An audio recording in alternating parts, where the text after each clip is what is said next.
Ladies and gentlemen, boys and girls, welcome back to the channel. If you're new here, my name is Alex. You can call me Default. I'm here with the GOAT, Maki. Hey, yo, what's up? And he has recommended me this series that I don't know really anything about, to be honest with you guys. I don't really know anything other than it's analog horror, and it's called Vita Carnis. So, I'm going completely blind. I see the title is called Living Meat Research Documentary, so I already can tell shit's gonna be weird. Shit's gonna be freaky even. So Freaky. that's What if where. instead of Wait, what? mimics, they were called What if instead of mimics, they were called freakies, and instead of eating you, they had sex with you? What the boy? Boy, what the hell? By the way, chat, this is not a Danganronpa stream, but what if instead of it calling it Danganronpa, they called it Freaky Rampa, and instead of killing each other, they just got. No, you know what? Let's not finish that. We just all talked like Monokuma. Still talk like Monokuma, yeah.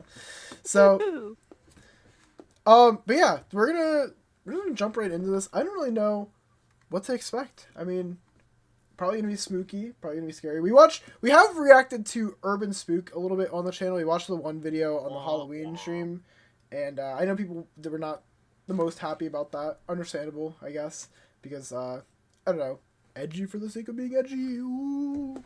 But yeah, we're gonna get into this. We're just gonna start off with this one. I don't know. Liam said in total this is like 2.5 hours, so we'll probably do this all in just one stream. And this is all combined into this, like, the first 7 are combined into this one. But yeah. And then we'll just go from there, see what the rest of these are. They're all shorter ones, too, so... Yeah, let's get into it. Cool.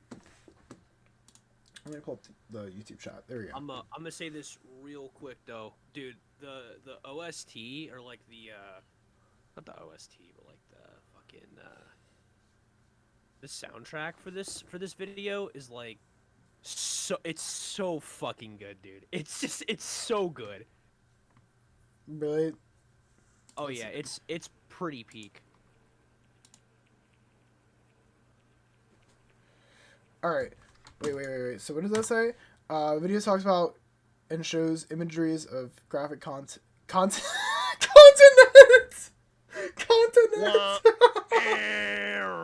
Chat, who's gonna tell them they didn't spell content right? Oh no, chat. That's alright. Gore, flashing lights, violence and death. Flashing Dude, lights. viewer discretion is advised. Alright, well. Classified material. Federal law provides severe civil and criminal penalties for the unauthorized viewing of this footage. Oh shit, we're cooked. Well, I mean, considering I'm live streaming this, I guess I might as well start bagging the fries. Any reproduction, distribution, or display of this video is prohibited. Possession of this footage. Oh wait, I'm technically reproducing it and distributing it right now and displaying it because I'm streaming He's it. cooked. Yeah, cooked. I'm fucked. Yeah. Let's just say that. Send it to the law. Chat, send that to law enforcement, please. Wait, they spelled penalty wrong too. This guy. I think that English is not his first language. I think that he has said that before. Oh, it really? Oh, okay. Then I feel a little bit bad about that. I think he is. No. You're chilling. I think that if I'm not mistaken, I think that like he's Brazilian. I want to say. Oh shoot. Okay. On planet Earth, life has thrived for millions of years. Creatures big and small have found ways to adapt and evolve to flourish in all types of environments. From barren wastes to lush forests, life can be found. Right. Earth has homed these creatures since the dawn of life itself. Only until very recently, things have changed. New life forms have appeared all around the globe, completely changing the balance of nature and what we know about evolution itself. That is why we, at National Living Meat Research, have been studying these new species, trying to help educate everyone about these creatures and their wondrous ways of life. National Living Meat Research. What are these new life forms? Real professional name. Since their explosive arrival across the globe in 1931, there has been much debate on what these newcomers are and where they came from. Are they extraterrestrials coming to invade Earth? Or are they demons who come from hell to purge humanity? Dude, this is like that game From you what played. our scientists have discovered. Remember, No. remember that game you played on Twitch like a month or so back? Oh, no, I'm not human. Yeah, or wait, was that in October? Don't tell me it was in October, because like it It doesn't. was in October, I think. Yeah. Holy fuck, dude, my fucking time sense is apparently gone. I can't believe this is in October, but yeah, that's what that reminds me of. I just don't know what the hell they were and where they came from. The origins of these creatures are solely to Earth, that. I like that. miraculously You know. out of nowhere. We don't know I like when why these kind or of things how, like you just but don't know one what the thing fuck is they for are. certain, They just are what Earth they is are. now their home. What these creatures are is mysterious and still not well known today. But here is what we do know. These creatures are comprised mainly of muscle tissue, organs, and bones. They greatly resemble animals with no skin, or store-bought meat. Because of these characteristics, they have been named accordingly as Vita Carnis. The Carnis species consume decaying, organic matter, but their main diet is composed of raw meat, not including their Carnis relatives. The Carnis only appear in places where there is an abundance of crawl, which leads to the first creature of the Carnis species. You'll learn what The crawl is. crawl. The crawl is a growth of meaty tendrils that closely resemble the small intestine, the only difference being the dark red coloration. These tendrils grow in a similar pattern as vines, mold, or fungi. A primary stem structure is the host to divisions of other, smaller branches. In each tendril contains a variety of veins, arteries, and other similar organs used to transport nutrients absorbed from its surroundings. Okay. The ends of these tendrils are equipped with organelles used to absorb water and organic matter necessary for growth. The source of these organic materials is mainly found in dirt and soil on surrounding surfaces. Using its root-like tendrils, it absorbs the material and processes it into usable energy, although the crawl also obtains energy through another means. Using a sophisticated form of photosynthesis, the dark pigmentation of the smaller branches is ideal for absorbing sunlight, and therefore allowing solar energy to fuel the crawl's growth. Because of its efficiency, it thrives in almost all types of environments, easily allowing it to spread across the world, and can be found pretty much anywhere. Wait, so what is it? Is it a parasite? Or is it like a creature? It's like crawl. It's crawl. Okay. I thought it was like... Now, what crawl can turn into is another question entirely. Okay, interesting. No, dude, I love crawl. It's Its such a recent fascinating, like, inclusion in the little thing. ecosystem has caused many major changes in nature's balance. One may assume that the crawl's presence may outcompete any other competitors, but due to its unique life cycle, where old branches fall off and decay into nutrient-rich compost, all forms of life seemingly flourish instead. The crawl's abundance grants plenty of nourishment to all animals, from plants feeding on the decayed crawl, herbivores thriving on increased plant population, and carnivores feeding on both the abundant prey, and are able to eat the crawl as well.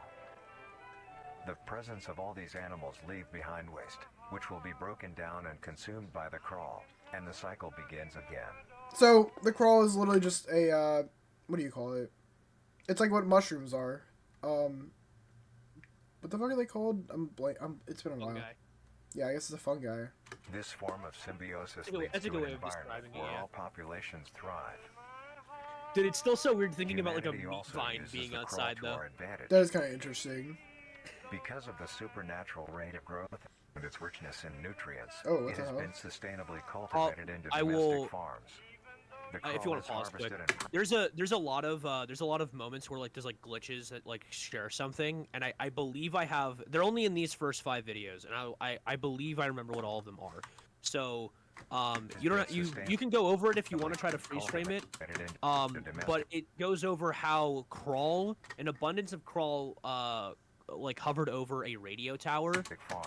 Just like a little news article that just says, "Oh, crawl." Oh, do you know how to, like, skip frames? How? If you go, if you press the forward and back keys, I believe you can skip ahead, like, just, or not. nutrients. It has been sustainably No, cultivated it's into domestic farms. the arrows, not like the actual like left and right keys, but like you know like how there's like the you can type out an arrow, like a pointed arrow. If you go those, you'll go. If you use those, you'll go frame by frame. Did I pass it already? I think you might have already passed it. Yeah, go back like 10 more seconds and just play from there, and then. This form of symbiosis leads to an environment where all populations thrive. Humanity also uses the crawl to our advantage. Because of the supernatural rate of growth. There we go. This one. Okay, so it's a little it's a little glitched out and weird, but it's just saying like radio tower overgrown with crawl. That's it. That's all it is. Yeah. Like I said, I think that from here on out, I remember what each of them are, so I'll just like at the end of each, like from now on, at the end of each section, so like once we finish, the next one is holy shit, why can't I remember what they're called? The next creature. When we go over those guys, I'll go over what the little glitch thing says in the next section. Okay. And then that way it's a little more smooth. It has been sustainably cultivated into domestic farms. The crawl is harvested and processed into fertilizer, which greatly increases crop yield and quality. The crawl may also be used as a food source for humans, and reliably so. Oh. But due to its unkindly appearance and taste, it has yet to reach cuisine standards. Oh, really? Damn, Gordon Ramsay's not. The crawl He hasn't also figured plays something a out very yet. Important role in the next creatures that we have been studying. On to peak, boys. Let's go. In a crawl-populated environment, a node of meat may develop on one of the branches. This node will fall off and grow into a functioning organism, and go to live on as an independent animal. Oh, what the fuck? This leads us to the upcoming species that we will be discussing. The first of these creatures are the trimmings. The trimmings? The trimmings. Yeah, Oh. the trimming. Okay, so you can pause there. So the first freeze frame in the video, it goes over what appears to be a storybook, and it says once upon a time there was. I have screenshots of it as well. Oh, you Loaded up. Once upon a time there was a kingdom. The kingdom had a king and a queen, and a young prince. And it's just going over basically how a lot of it is a little uneligible because of the thing he has going on. But yeah, it just goes over the filter. It's just talking about how there was a king, queen, and a son, and they were going on their merry way to discover new land. That is all we get so far. That's it? Oh, right there. Yep, right there. Yeah, so just goes over their little family. They're about to go on a little trip, a little trip, if you will, a little bit of a cruise. The trimmings. Trimmings are small animals that resemble skinned raccoons. Skinned raccoons? They have a plump body, round head, small eyes, nose and ear holes, and an agape mouth. They are also equipped with a diversity of limbs. All individual trimmings are unique, each with a different body shape, number of limbs, and other characteristics. Oh. One thing they all share in common is that they are made mostly of meat tissue and are a maximum of 20 centimeters in length, no larger than a basketball. Oh, okay. Its life starts with its separation from the crawl. It will wonder to find anything that is edible and able to consume. Although it is an omnivore, being able to hunt meat and forage for plant matter, trimmings are almost entirely scavengers. Their diet consists of rotting plants and meat, including, but not limited to, fruits, vegetables, roots, seeds, insects, and deceased animals. Oh, okay. Although its appearance is unsightly, it is a cowardly creature, only fleeing, screeching, and hiding when threatened. Okay. Because of its lack of defensive traits, it lies near the bottom of the food chain, making it easily overpowered and picked off very regularly by predators. Naturally, its population would eventually die out. This is not the case. Oh. That was another one. It says mass trimming infestation. Estimates 400 plus trimmings gathered under a large abandoned satellite dish. That is all it says. Let me see what the image looks like. Article. Oh, just this? Where would it go? Yeah. The next frame, the little news article, just says there's a bunch of trimmings gathering underneath the satellite This is dish. not the case. The crawl constantly produces a large quantity of trimming nodes, keeping up their numbers. Naturally, trimmings can be found wherever there is abundant crawl. Okay. Trimmings grow at a decent pace, reaching maturity at around 7 months, having a maximum lifespan of 2 to 4 years. Although they are plentiful, humanity has no proper way to implement trimmings into society. Their overabundance has even considered them pests, due to them digging through trash bins and making excessive noise at night. Okay. Besides all of this, some people still keep trimmings as pets and relatively domesticate them. That might be crazy. Nuisance or not, Would you keep the little trimmings flesh are a raccoon wondrous as a pet? creature. From their I'd rather have an plentiful actual numbers raccoon. To their skittish nature, they are truly a thing to behold. The next species on our list is the meat snake. Oh, meat My snake. goat. Oh. All right, the next little story section in classic Tarzan / Frozen fashion. While they were on their ship, they ran into a storm. This is back in the Once Upon a Time family. They ran into a little bit of a storm, a little bit of winds a brewing, and the prince exclusively fell off the ship. As to what happened to the rest of the people on the ship, or what happened to the ship itself, we do not know. All we know is that the prince fell off, and he is now lost at sea. Interesting. Yep, there it is. So yeah, we have what's going on in the current world and what's going on in this little fairy tale story. The meat snake is a worm-like creature, made of a variety of types of meat, coated in a transparent, skin-like membrane. Its size varies during its lifespan. This is one of on my favorite fictional creatures that I've ever heard of. Dude, this thing is so fascinating. Like I can't wait for you to find out about this. This isn't where it gets scary yet. The next one is where it starts to get scary. But this thing is just fascinating. When it first separates from the crawl, it is only a few centimeters in length. Okay, that's not bad. Eventually, it will reach an average length of 5 meters. Although, oh, wow. under extreme conditions, like natural disasters, war, or plague, it can greatly surpass this length. There's another one. Yep, that news article says largest meat snake ever discovered. During a sweep of an underground sediments,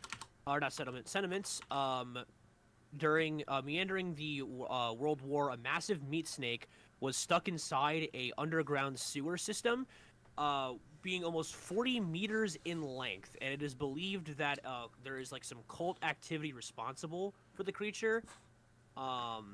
This thing is apparently the size of like an entire sewer system, which is like the size of a train. So like this thing is larger than a train, as it can't fit in sewer systems. What the fuck? Yeah, that's big boy, big ass boy. The meat snake's diet consists entirely of dead animals or parts. A meat snake is incapable of consuming a healthy, living organism. Okay, that's good at least. The meat snake allocates its food by using a tongue-like organ covered in sensors to touch and feel its environment. The sensors catch particles of decaying meat, notifying the meat snake that there is food nearby. Okay, that's not bad. This process shares many similarities to regular snakes, hence the meat snake's name. Once it locates the corpse, the meat snake will open its jaw and swallow the entire body whole. Oh, wow, okay. Once the entire body is consumed, the meat snake's stomach will release a variety of chemicals. Some will break down soft tissue like skin, and the connection points between muscles. Others chemicals will then ferment and preserve the tissue to keep it from breaking down for as long as possible.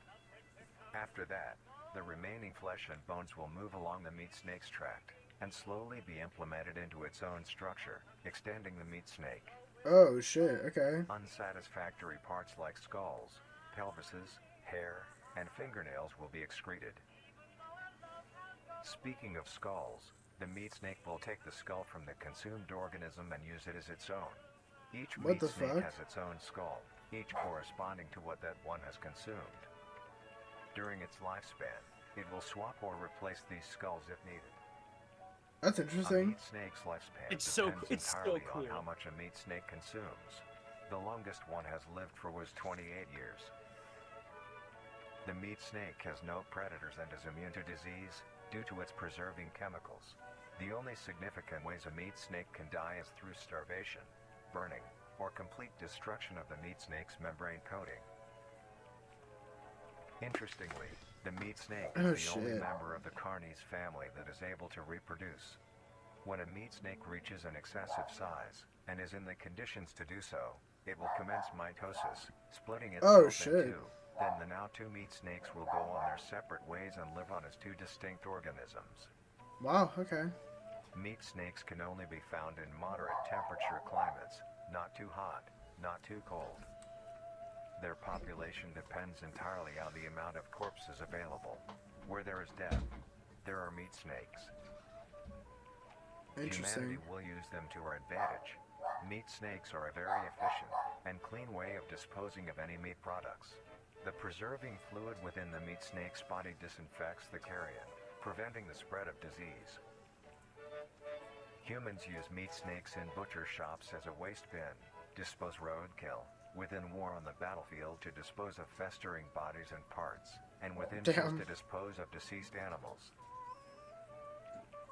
They are extremely tame, not caring if any creature is around them, only acting defensively when it is within consuming a meal.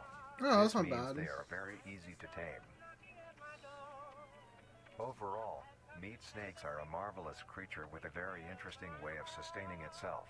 This is kind of chill. Experience to encounter one. He's just a little as guy. Long as you don't mind Okay, he's not a smell. little guy. He's a guy. Our next creature And is now, the mimic. yeah. Oh, here it comes. I knew it was gonna be right here. All right, let's see. All right, the next part of the story. After being, oh, it's here actually on it. Trying to get to it. Oh wait, does it only show it for a split second? Oh, there we go. There we go. After being stranded at sea, the young prince eventually was cast to an island injured. The prince stumbled his way into a nearby cave. The prince used what magic he could to put himself into a healing sleep. Is that it then? That's it. The mimic. The goat. The mimic The is goat. a bipedal creature This with is my uncanny favorite similarities to humanoid anatomy. horror entity. They greatly resemble humans without skin, with added exaggerated features. These features include extended finger length, longer limbs, bulging, empty eyes, and their most prominent feature, a wide, teeth-filled smile. Although it resembles a happy face, this is due to coincidence, and is only how their facial structure is shaped. The maw of the mimic contains much more teeth than humans, and their teeth is comprised almost entirely of incisors, with some canine and premolars in the back. This tooth composition is ideal for biting down onto meat and swallowing chunks whole. Wow. A mature mimic's diet is comprised entirely of human flesh. Oh, that's nice.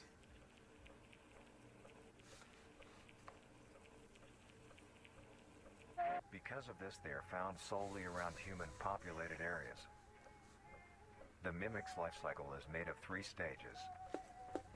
In the first stage, a young mimic separates from the crawl. They closely resemble their trimming relatives, but are thin, sleek, and only have 4 appendages. In this stage, the young mimic will hunt small animals, moving on to larger and larger as they grow. Once large enough, it will begin metamorphosis into the next stage of life. Once fully transformed, it will resemble the description mentioned in the beginning. Its hunting style changes and becomes much more complicated. It now stalks and feeds only on humans. It will locate human-populated area and begin its search for an easy target. To blend in, it may use objects to conceal itself. These include clothing, mannequins, and furniture. Furniture? Once a target has been Oh, found, yeah. the You'll mimic hear will about how observe it its prey, blends in learn with its furniture, routine, and it's and when so it is most gnarly. vulnerable. This is typically when the human is asleep at night. Once the prey is within position, the mimic will advance silently until it is close enough. The mimic will then execute and immediately begin consumption. Once the mimic has had its fill, it will leave the scene, a fair distance away from the human population, and begin to digest its meal.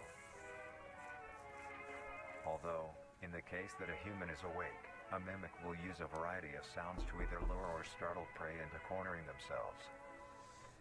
Once a human is in place, it will swiftly attack and kill the helpless target. What the fuck?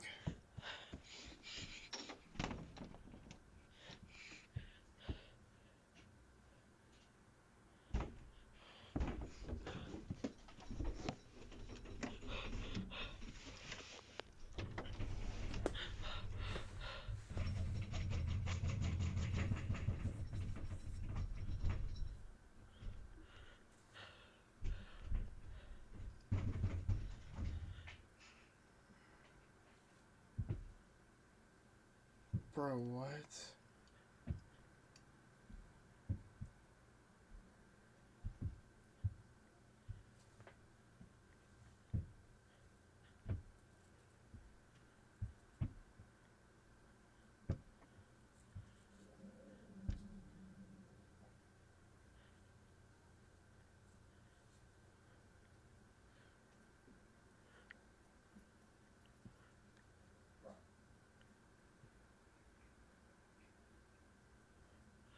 Oh, fuck that. Nah, I'm good. Stab his fingers.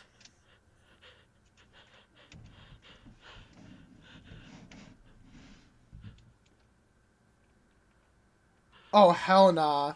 Slam the door. Oh my god. Yo. Slam the fucking door. Life cycle has two potential morphs it may develop into.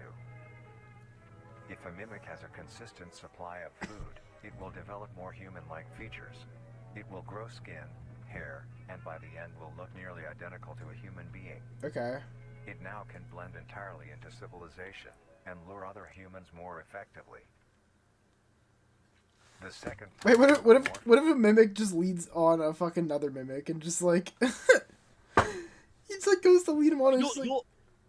You'll see what a mimic there's also that's a question that I asked as well later on, and that does get answered. Like that actually does get like completely answered of why that could never happen. He just like goes for the prey and it's just like, oh shit, you're another mimic. My fault. Oh, Gang. you're chill. Yeah, no. You'll find out why that doesn't happen. Like that gets answered. Okay, let's see. Happens when a mimic receives an overabundance of food. It will grow into a larger, more evolved hunter. Its proportions will increase in length, and its humanoid features will fade away. It grows a thick, dark coating of a flexible skin, which is highly durable, and increases in strength the more the elder mimic consumes. This excludes the face, which is now coated in a pale pink skin. The mimic's teeth have also moved deeper into the mimic's throat, leaving its mouth a toothless grin. It uses the dark hue of its skin to hide seamless... Oh shit, Brain's in chat. Yo, what's good? What's good, Brain? What's good? I haven't even been looking at Twitch chat. What's good? We're watching Vita Carnis, going into some horror type shit.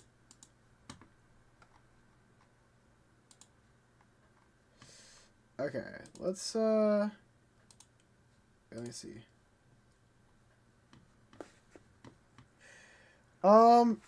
Dude, I almost fucking shit myself. This there was a point we were watching, like, I think it was like right before the video here, and there was like a knock like right outside my window or something. I don't know what the fuck it was. Unless that was part of the video. It sounded like it was actually outside. Like, that shit is weird. I did not like that. I kind of want to go ask. I want to see if it was my fucking dad, like, trolling me or something. Because that completely threw me off, too. Let me see. I'll be right back, guys. I'll be right back, chat.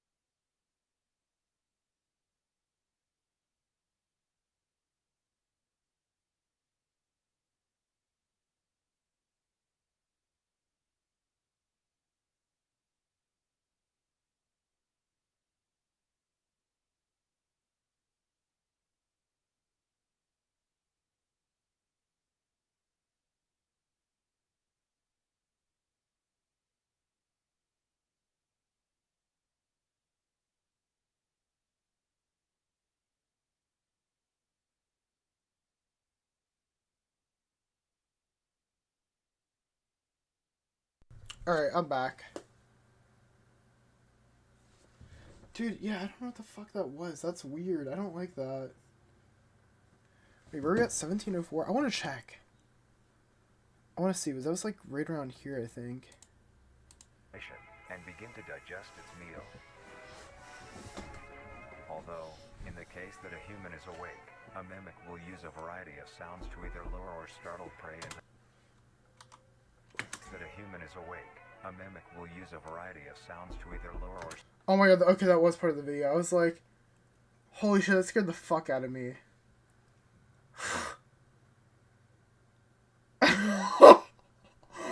Oh my god, that was part of the video. Oh my god. Yo, that actually threw me off. Holy fuck. Oh man. Are you talking about the knocking? Oh, dude, it gets everybody.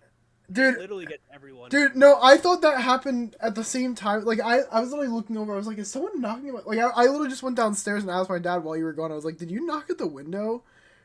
Like, It's so good. I didn't realize It's that was so part of the good. video. Holy shit, that scared the fuck out of me. Like, Yeah, no, it's great. Okay, alright, here we go. I like paused it while you were gone. Okay, so... Increases in strength the more the elder mimic consumes. This excludes the face, which is now coated in a pale pink skin. The mimic's teeth have also moved deeper into the mimic's throat, leaving its mouth a toothless grin. Oh. It uses the dark hue of its skin to hide seamlessly within a dark environment. Its skills have also been heightened. This makes an elder mimic one of the most efficient predators on the planet. Because of the obvious threat this poses on humanity, nations around the world have released instructions on how to be able to fend for yourself in a what do you mimic do? encounter. Here are the instructions. 1. Avoid going out alone if your location is known to have mimics, or there have been mimic sightings. 2. If you encounter a stationary mimic, seemingly unfazed by your presence, quietly leave the location and alert your local authorities. 3. If pursued by a mimic, get yourself into a position where you are able to flee. Mimics will rarely attack if a person has a clear escape route. 4. In the event that you have been cornered by a mimic, roll into the fetal position, protecting your neck, face, and vital organs from attack. Make as much noise as you can to alert any other people. 5. If you have a weapon, do not use it. No? Mimic is fairly resilient, and any strikes or shots on a mimic is not effective enough to bring it down in time. Bro, what? Instead, use it as a barrier between you and the mimic to block any attacks.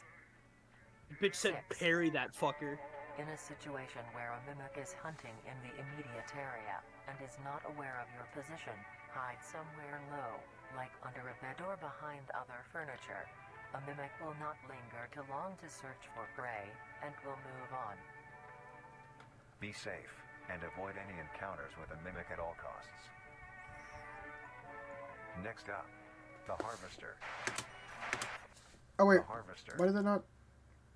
Oh, okay. Let me go back. Next up, The the Harvester. Harvester. Okay, let's see. What do we got for this one? Oh, there's more of the prince's prince. sleep was long. He slept for what seemed like forever, and as he slept, the land around him changed and grew. It was unrecognizable from when the prince first arrived, but the sleep was still needed. But the sleep was still needed. Time to heal the prince. Much more time. But it kept the prince safe while he rested, guarding him from the elements as the land changed. Okay. The Harvester. The Harvester is a large, bulbous mass, with a large amount of tendrils spreading from the base. The bulb measures around 3 meters in height and 2 meters in diameter. What the fuck? The tendrils, on the other hand, can extend up to 150 meters in diameter. What? horizontally. The Harvester is a specialized form of crawl that grows in a unique and deadly way. A harvester is created when a node that will grow into a harvester, instead of separating, continues to grow. Eventually, it will grow tendrils of its own. It uses the energy provided by its mother branch and expands its reach further. Its tendrils, hidden just below the surface of the ground. The harvester is equipped with 2 types of specialized tendrils. The first type is bulky and flat. They lie the closest to the surface. These branches are lined on each length of the tendril with spines, extending in the shape of a bear trap. On each side of the branch, those particular spines have a vein that feed into them, that pump 2 types of venom. On one side, the spines can inject a neurotoxin. which will attack the nervous system of whomever it is injected into, causing that. sudden paralysis. The other side can inject an anticoagulant, which when injected, prevents blood cells from clotting. Whenever a large animal moves... Wait, isn't that a good thing then? Wouldn't you want that? You don't want blood clots. No, because it means you'll bleed more. Bleeding in terms of like a Oh wait, you're right. No, You're right. Yeah. when you're cut open, you want your blood to clot so that you don't bleed out. So this makes it that you will literally just bleed out. Oh, yeah, right. Okay, I see. Yeah, never mind. You don't want that. Tendrils. The branches will clamp onto the animal and thrash violently. Once the prey has been injected with both venoms, the tendrils will rest and the prey will immediately collapse. The animal will be unable to move due to the paralysis, and the wounds caused by the thrashing spines will not stop bleeding. All the prey can do is lie patiently, until succumbing to blood loss. Once the prey has bled out, the second type of tendrils come in. They lie below the spine equipped once. These branches are thick, but very sturdy. They share similar anatomy to the small branches of the crawl, equipped with organelle that absorbs nutrients. These tendrils sense the blood, and move their way to the surface and begin to absorb the vital fluid. Once the blood has been consumed, the tendrils will wrap around the body and begin to shuffle downwards. This movement loosens the soil and slowly pull the body underground. Once secure, the tendrils will continue to feed until there is nothing but scraps. Oh, that's fucking awesome. The nourishment absorbed by the tendrils will be sucked back into the main bulb of the harvester. This bulb houses all the vital organs and the venom glands that pump into the spines. The nutrients are then converted into usable energy. The remains underground decompose, providing a rich soil, causing very prominent plant growth, which then attracts more animals. That's The fucked. strange behavior the harvester displays is its choice of diet. The spines will only activate on larger animals, allowing smaller ones to pass by unaffected. The Oh, that's spines nice. will also not activate on some species of bird. There are a couple theories as to why this happens. One, it could be that attacking smaller animals would cost too much energy for what they get in return, making it not worth the time. Another could be that smaller animals may attract larger animals or predators, allowing a safe place where prey may thrive and lure more predators. It truly is astonishing. Although it is a spectacular creature, it is also very dangerous. Right. The harvester is decently rare, only populating sparse areas in the northern hemisphere and woodland forests. Oh, fuck. We're cooked. If you Yeah, are we're stung cooked, by Jack. a harvester, there will be no way of helping you, being that there is no cure, and fatality is 100% positive. Oh, that's nice. Oh, wait. There was something. Yep, a little news article.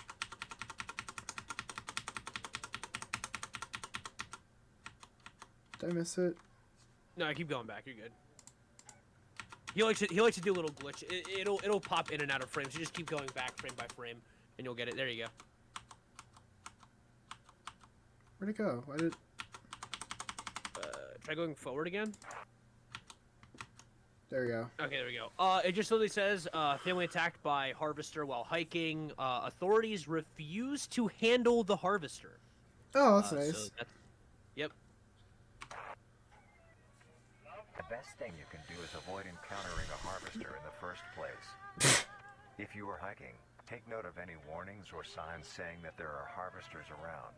If you also notice an abundance of lush, ground-dwelling plants in a forested area, and there are no signs of wildlife, this is suspicious and you should leave the area, That's sus. staying close to the base of large trees or rocks.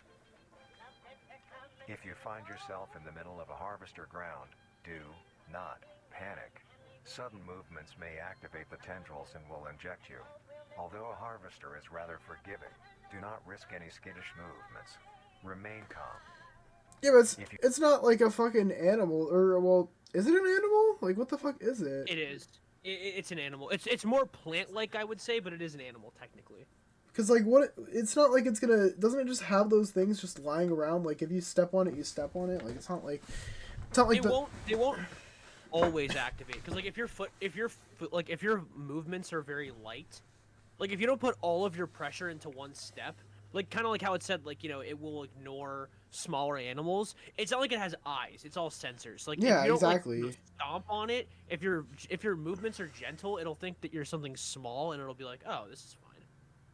Yeah, that's what I was saying. Like, I feel like it wouldn't be that hard to like not get attacked by it, but I don't If you know. have any objects with considerable heft, like coats, backpacks, or full water bottles, gently take that object and lightly toss it towards the bulb and away from your escape route. This will activate the spines on where the object lands, distracting the bulb for a moment. You will then slowly begin to do wide shuffles away from the bulb. If possible, throw another object when you are certain you are a fair enough distance away, just to be safe. Continue until you are completely sure you are out of harm's way. You may come out unscathed, but don't be too obnoxious, or you will be a harvester's next meal. Damn. Next up is the host. The host? The host. Story time. Bro, the host of the Diddy party? Like, boy, what the heck? Oh, wait, there it was. back one. Yeah. Okay, so the first 3 words I cannot make out. Something cave, deep within the cave maybe. During a time of hardship, a bundle of island critters found the prince. The critters were struggling in hard times. There was barely any food to go around, and they would go and gather something, like just scraps and stuff. I can't read the bottom line either. Yeah. Isn't the prince, but we got some little bungus boys, some little chungus men, and they're just vibing. Just some dudes vibing. Right. The host of influence. Host of influence. The host of influence, more commonly referred to as the host, has its name derived from a host who invites guests to an event. Oh, so it's Not to be Diddy. confused It's with literally the just host, Diddy. a harborer of parasites or disease. Diddy. The host is a semi-humanoid looking organism. It has the structure of a head, torso, and arms. Other than this, it shares no other characteristics. The lower half of the host is comprised of a mass of fibrous tissue and tendrils that burrow into the ground to hold the host in place. Instead of skin, the host is covered in muscular tissue fibers, tendons, and veins. In some parts of the body are covered in a meaty plate, used to cover any large exposed areas, but allowing movement. The host's head has a smooth surface where the face should be, attached to a crooked neck, which houses a slit in the front used for feeding. On the host's back is a mound of pores. Protruding from these pores are hollow, hair-like structures, extending outwards. These hairs are barrels that release spores produced within host's body by being fired into the air. These spores are hazardous, so keep clear of them at all costs. What was that? It's literally, it doesn't say anything. It's just like this little picture of a it's like a woodsy area, and it has a big oh, those guys too. That's one of them, and then there's another one that it shows where it's just like a woodsy area, but all you can see is like this big black circle with a red triangle in it. I see. I think it's before that. Yeah, one, it or, is. Like, it glitches twice. Yeah. There you go. Woodsy area, little black circle with a red triangle in it. Surely this symbol will never come up again, right, chat? The host is rare, only What? found in North America. Buddy, of course it's only in North America. Be so fucking serious. Obtaining info about the host is a very risky and daunting task. Why? This is because of their rarity and of how dangerous it is to be up close to one. The spores released by a host is very dangerous when inhaled. A host will release a cloud of spores into the air, which will be picked up by wind and carried great distances. If an organism inhales the spores, the particles will find their way into the organism's brain and infect them. Oh, hell no. An infected organism will show no symptoms of infection right away, but a couple hours after infection the infected organism's behavior and thought process will change. The first symptoms that appear are restlessness, sluggish movement, numbness of joints, and lack of coordination. Then more serious symptoms appear over time. These include dizziness, migraines, impaired speech, and trembles. If you, or someone you know show these symptoms, contact poison control or emergency services. After a total of 6 to 7 hours after infection, the organism will cease all activities they were previously doing and begin to walk. The direction the infected will walk is towards the host whose spores have been inhaled by the infected individual. If the infected makes their way to the host, they will kneel down in front of it, expose their vital organs, and the host will promptly gut and remove those organs. Oh, wow. The host will consume them and discard the leftover scraps. However, Literally if the an Diddy party. infected organism doesn't reach the host within a 36-hour span or is treated for their infection, the effects will wear off and return back to normal. Oh, okay, well, that's good. If a host is unable to find prey or doesn't like its current location, it will unroot itself and move to a new location. I said, yep, I guess I'll get out of here. Scarce numbers and the hazard of being around one makes getting info about the host very daunting. All you need to currently know is that the host is extremely dangerous and should be avoided at all costs. Yeah, I'd Next, avoid it. the monoliths. Monolith? Story time. Okay, so red dot. There we go. Although one day the critters found the cave while searching for food, they found the prince in a trance in his healing sleep. The critters were so awestruck and enchanted by the prince's magic. So little dudes find the prince and they're like it's God, it's our Lord Jesus Christ. Okay, wait. I'm gonna grab my water. It's on the other side of my room, so I won't be gone. I'm just gonna grab it quick. All right. Alright. Guys, surely this quirky little fairy tale has nothing to do with what's currently going on, right, chat? It's got nothing to do with it. Just a fun story. Just a fun story that's happening, and that things are, and that's it. I will say though, there actually is something that it's really hard to notice, but because I didn't pick this up my first time watching it, but there's like 2 pieces of build-up to this story that happen throughout the entirety of the story, where they kind of give away a little bit of it, and it mostly has to do with like the time period that this takes place in. So like the stylization of this story, it's like very medieval, very 1400s, which is around the time when Britain was like trying to find like settlements like America, and Canada, and what am I thinking? And then from there, goodness gracious, thinking hard. So yeah, it goes over all those. Things, and or I like references like that time period. And there's like hints in the video that kind of like, I don't want to say spoil, but there's a lot of really good like little wink wink nudge nudges. And I'll see if you can kind of figure out what it is, because there's like something. I'll even say when it is, because someone told me like where the wink wink nudge nudge is to where the story is kind of going, or maybe not where it's going, but like just like little inferences made, little Oda type 4D chess with the storytelling going on. Every time you see a map of the world, find something weird about it, because there is something that is weird about the map of the world, but it's so subtle that it's hard to find. Bet. I'll look at it next time. The monoliths. The monolith is a very... Oh, there we go. Something subtle. I feel like something looks weird over here. That's all normal. That's like Australia and the islands between it. That would technically be normal, but like the way that it's like the way that those islands are distributed,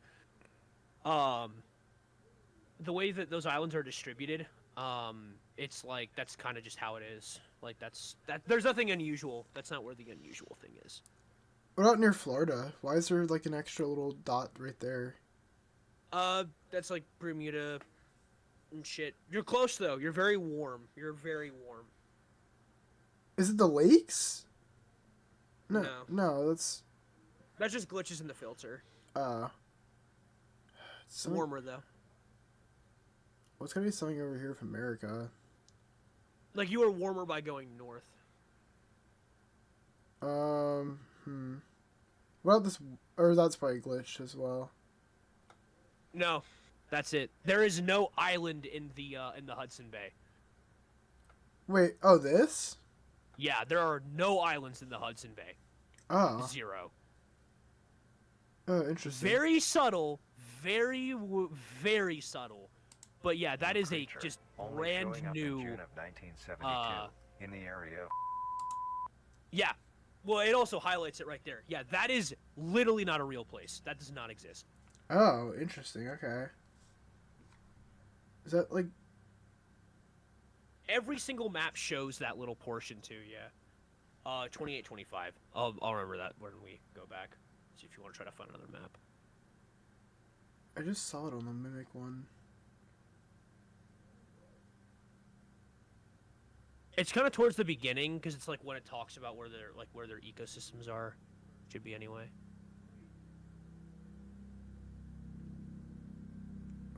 Oh, here we go. Wait, 28, 20, yeah. Yeah, right there, the red dot. Yep. Yeah, notice how it also has like the most abundance of them right there. In a not real location. In the area of... There are only 7 monoliths, all of them located in a circular position, 1.5 kilometers in diameter. This ring of monoliths surrounds... Rip headphone the users. monolith is a Titanic-sized being. Oh wait, you know what? I just realized I need to turn my desktop audio up for stream because it wasn't like loud last time. There you go. Roughly 120 meters in height. Each monolith has 2 trunk legs that are firmly embedded underground. The legs connect to a torso. Oh, they're fucking huge. The creature itself is made of hundreds of thousands of meaty Attack on strands, Titan. tightly woven together to form the structure. These strands end at the neck, fusing into a solid mass of hardened flesh in the shape of an upside-down triangle, with a hole in its center. Oh, Each wait. side of the monolith That's the where fucking arms thing would from be, earlier. there The red thing and the black dot, right? are dozens of long, rope-like appendages. These reach just barely to the ground. At the creature's feet, the strands go deep into the earth and extend horizontally a decent distance away. What the monoliths do is simply stand and do nothing. The only activity documented that the monoliths have done was in... That's nice. During this period, they were extremely aggressive. When the group of were making their way to the city, the monolith that they had passes roared a deep bellow and swung its appendages at the team, completely wiping them out. When military vehicles were dispatched, once they got close enough to top the monolith, it roared another call, this time releasing an EMP blast, completely knocking the vehicles out in the vicinity. Oh, finally, long-distance rockets were fired and struck the creature.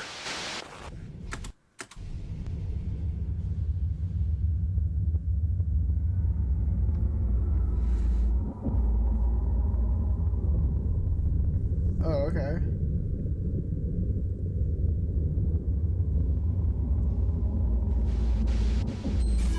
Although damaged, it regenerated.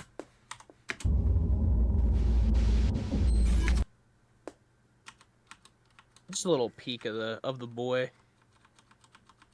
The big old bungie. Although damaged, it regenerated at great speed and resumed its stance unscathed. Eventually, the area has been fenced off and is now restricted to all. Ever since, the monolith stands silently, now only a grand spectacle of awe and mystery, only adding more questions to these meat beings. And finally, the last creature on this list is... The ball. What's the ball doing? Alright. Story time, again. There's the Earth again. Oh, wait.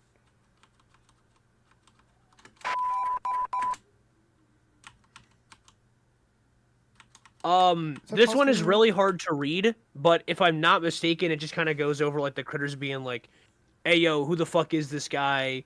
Who the fuck is this guy? What's he doing here?" And then they like see the magic, and they're like, "Nah, he's got to be like some god." And then they bring him food and help with his recovery. That's like a rough estimation of what happens. The singularity is an orb comprised of a dark-colored mineral with hints of luminous colors within its core. The singularity is estimated to be 1 meter in diameter. The orb has several unique qualities that are not well understood. Wow, The okay. singularity typically can be found suspended in air by an unseen force. There are also a variety of reading that have been documented coming from the orb itself. Various things like magnetic fields, energy signatures, and other pattern-like signals released by the singularity. The population of these creatures is unknown. Almost all info about the singularity is hidden or confiscated by officials. Isn't that We were nice? only able to receive one classified document about the singularity being held by... Like Pretty Fazbear? Pretty Fazbear. Marvelous. Is that possibly red, or is that just the same thing? It's the same thing. Yeah, where's that? This? I don't think. Oh yeah, it is. You're right. Yeah, it's just the same thing. I think Marvelous there's no and other like majestic freeze frame world ones. that exists today. It's as extraordinary to have such strange and mysterious beings appear all around us. Thank you for joining us on this journey of exploration and discovery of the lives of these living meat creatures. Okay. All right, that's the first. Like now. Okay, that's the build up. That's like the welcome to the world. This is what's going on in it. Now we're on to the meat and potatoes. From here on out, this is where it's like subtle, not subtle, but like this is like where like it starts to just become like I would call that more of an info, like a what's it called, a mockumentary. Now's where we get into the meat, but no pun intended. Maybe pun intended actually. But what are your thoughts on that first little introduction to everything? What are you thinking so far, Default? Put well together. Don't run into the mimic. Don't run into the fucking bulb thing. Don't run into the Diddy. Don't run into the Diddy thing. The Diddy, Uh, the host of Diddy.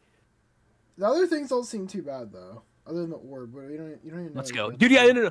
What is your favorite? What would you say your favorite like creature that we've encountered so far is of all of them? Maybe the little meat snake thing, because it's not gonna do anything to me. He's chilling. I'm good, dude. Yeah, dude. The meat stick is so, dude. I think that when I heard about like the whole like skull replacement thing, I'm like, okay, this thing is sick. This thing is so That's kinda fucking fire. cool. All right. All right, well now let's get into this shit, dude. This could be The the greatest Gabagoo. discovery of the age. Let this feeling in. Have any information of the whereabouts of Oh, Vincent. Be making a dish that has recently gained a fair amount of popularity. Today's dish will be a cheesy crawl penne. Cook at home kitchen. Rachel Ray, who?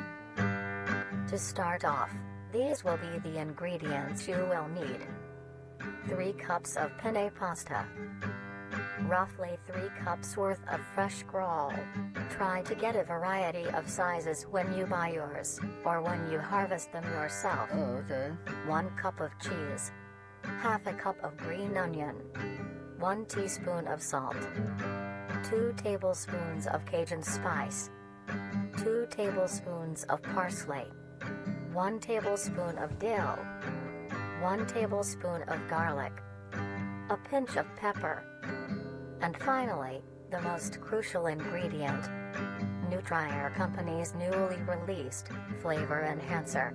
Oh, nice. To bring What a out the quirky little richness black of circle with flavors a red within each triangle and in it. every meal. First, get a medium-sized pot and fill half of it with water. Okay. Damn, buddy's spilling that water.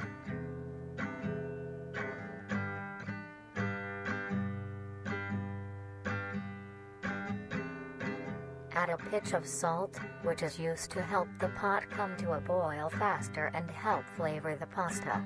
Yep. Get the Then, salt in. set aside to boil. Salt in the bag. Grab your crawl and a sharp knife. Begin to cut the meat into a rough mince.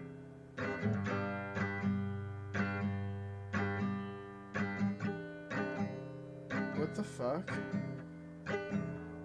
Why is it So plastic? nasty. It's so fucking nasty. Shitty ass knife too. Dude, the practical effects in this series are so fucking good, dude. It's just so fucking gnarly. Ugh. Fucking nasty ass sound effects too.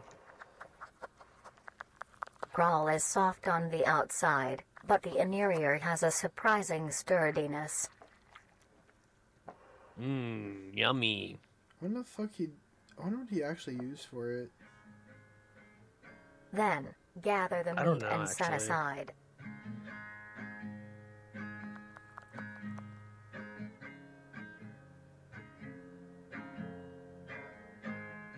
Okay. Mince the green onion into rough segments.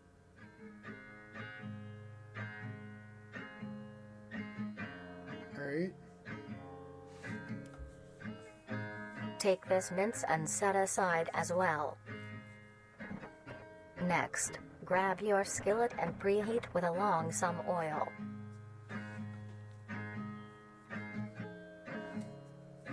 This does not look appetizing. Take your minced crawl and spread it evenly Yeah. across the skillet.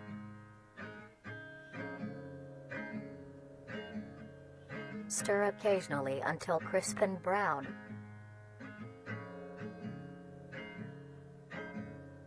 As your water reaches a boil, add your penne and stir occasionally.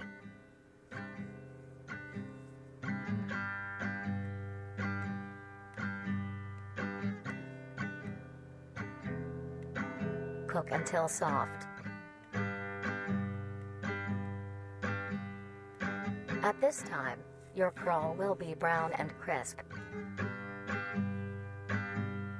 Add your minced green onion and then the spices.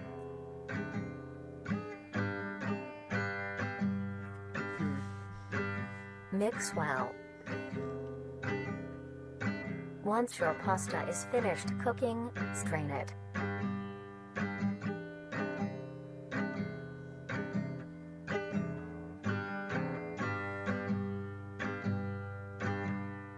Lay your cooked penne evenly into your dish. Okay. Then add the crawl topping.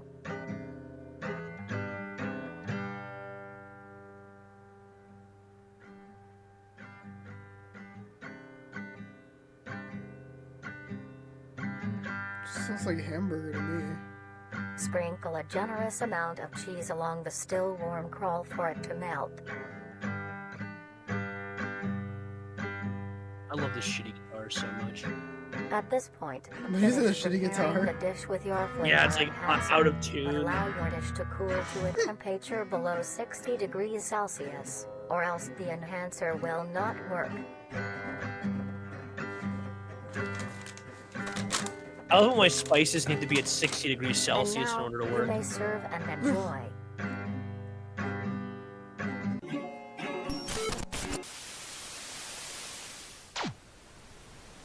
Now, did you notice at default What? that the guy in the video was wearing a hazmat mask? No, I didn't. I thought I didn't get to see.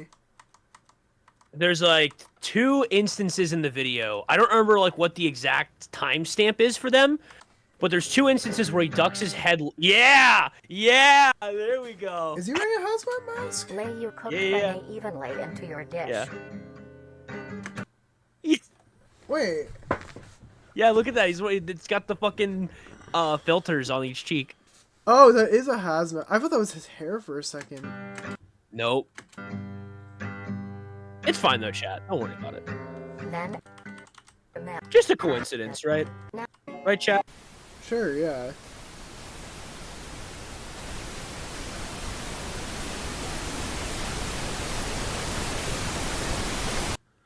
What's that?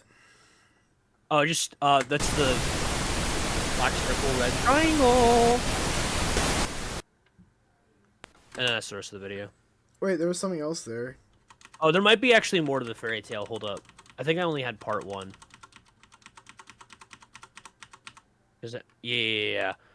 Although the other... let me full screen. Critters ignored the rest of their fellow kinds.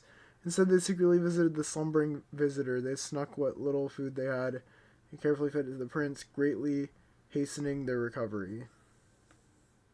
Goat. Little guys are goats. And you can just skip to the next video. Just credits. Music by sister. You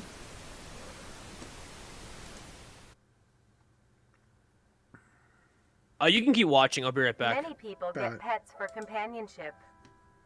They form bonds and grow relationships with these animals, even to the point of them being considered a part of the family. Most people get dogs or cats, but maybe you want something more interesting. Then, you may want to get yourself a trimming. These lumps of meat have grown a reputation to be a loving companion for many people in the recent months. Although, most people may not know the proper ways to care for them. Today, we will be showing you how you can care for your pet trimming. Taking care of a trimming is fairly easy, but this is no reason to slack off. They are living things and do require maintenance. The first thing to keep in mind when keeping a trimming is the temperature of your home. While trimmings are resilient to both high and low conditions, you want to keep your base temperature near room temp, maybe slightly cooler. That being said, trimmings prefer warmer areas to nest. A simple setup you may use is a box with some blankets on the inside. Make sure there is enough for your trimming to cover itself. And now, you have a comfy bed for your buddy. Okay. Next, you want to give your trimming the best diet possible. Trimmings are not picky eaters, and will eat anything you give them. To keep your trimming healthy and strong, a diet of dry cat or dog food that is high in protein, provided 2 times a day, is best. As a treat, you may give your trimming any scraps of your food. Things like apple cores, banana peels, or eggshells are a perfect snack. A thing to remember is trimmings are nocturnal and make plenty of noise.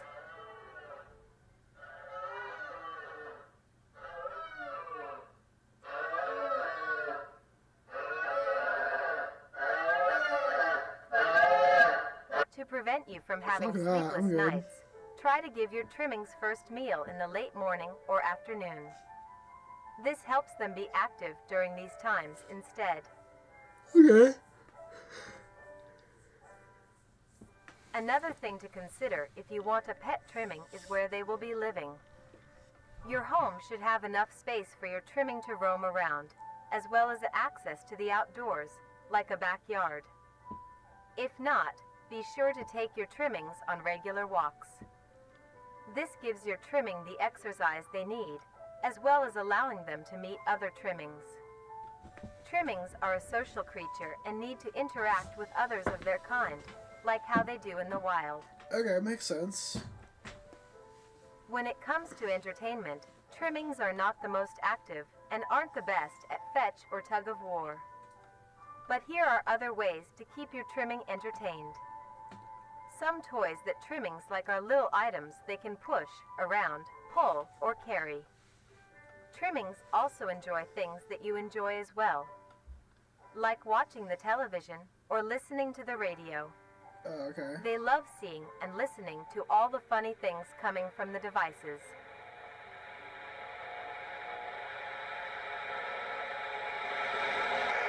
After a long day... What was that?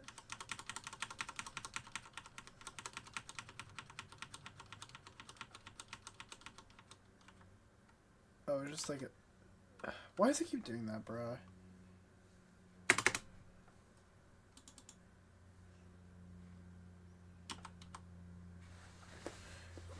What is it just a normal... I guess it's just a normal picture. I don't think there's anything special about it. After a long day, your trimming might be dirty and need a wash. To clean them, start your bath with a gentle warm water mixed with a bit of hand or body wash. Gently scrub the trimming's feet, armpits, belly, and neck fold.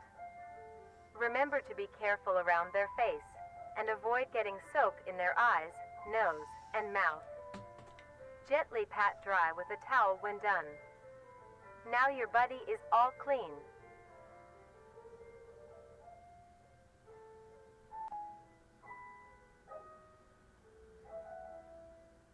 And lastly, we're so back. as said before, trimmings are social creatures, so be sure to give them plenty of affection. They love receiving pats, scratches, and pets. They also love to sit with you and cuddle. Since they communicate cuddling with that? each other in the wild, it is best to replicate this behavior with them as well. Simply talking to them is plenty enough. You can talk about your day, if anything interesting happened at work, if you are working on any new recipes, or talk about the weather. Buddy, do you think the trimming really... Yeah, I was working on this listeners crawl and penne. love to be involved. Like, be so serious. With all of these in mind, you are now well equipped to have a trimming become a part of the family. Do things right, and you will have a companion for a long while. Okay, then.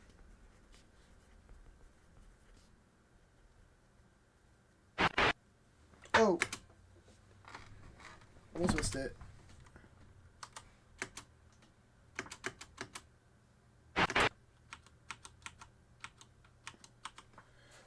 One day the prince, I can't read that.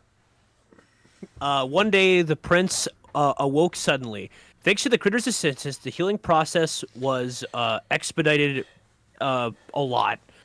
The prince had fully recovered and was now fully awake and aware of his... Oh! Yeah, not even... I don't know. He did say that the words that are blurred out were intentionally blurred out. I will say that. So, but yeah, the prince is awake, the critters helped him out, and, Happy, yeah, happy. there you go. Yeah, he looks happy, I guess. bro's chilling. Bro's living his best life. Alright. Meet Snake Specimen. Alright, before we start this one, I'm gonna go to the bathroom real quick. I'll be right back. Alright, word. Alright, I'm gonna pull up chat. I wanna see what chat is yippy, if chat yippy yapping about anything. Go to twitch.television, little twitch.tv _defaultEVM. Oh yeah. We're so back. A brother is lurking.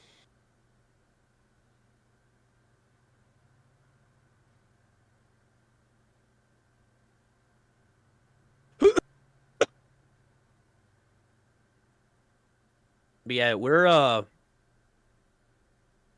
I can hear myself. That's silly. But yeah, no, we're big chillin'. We're being chillin'. I'm just excited for this little goofball to figure out what the fuck happens. I'm excited for chat to figure out what the fuck happens. Because this shit kind of peak. It only get better from here, chat. It's only going up. The up's only going.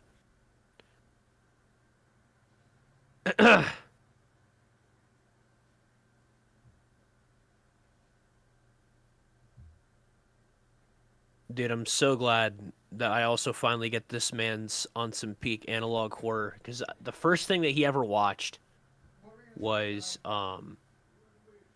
the fucking Painter. And the Painter is so mid. It's so painfully mid. It has like 2 good episodes, and then it's like done being good. It's like, well, it's not even 2 good episodes, it's like 2 good moments. Alright. We're so back. We're back. We're so back. We're being chillin'. Oh, wait. Oh, we got someone in the chat. Manager Mac. Yo, what's good? What's good? Sorry, my fault. Let's go. He just hopped in. I was yapping. Alright, let's do this shit.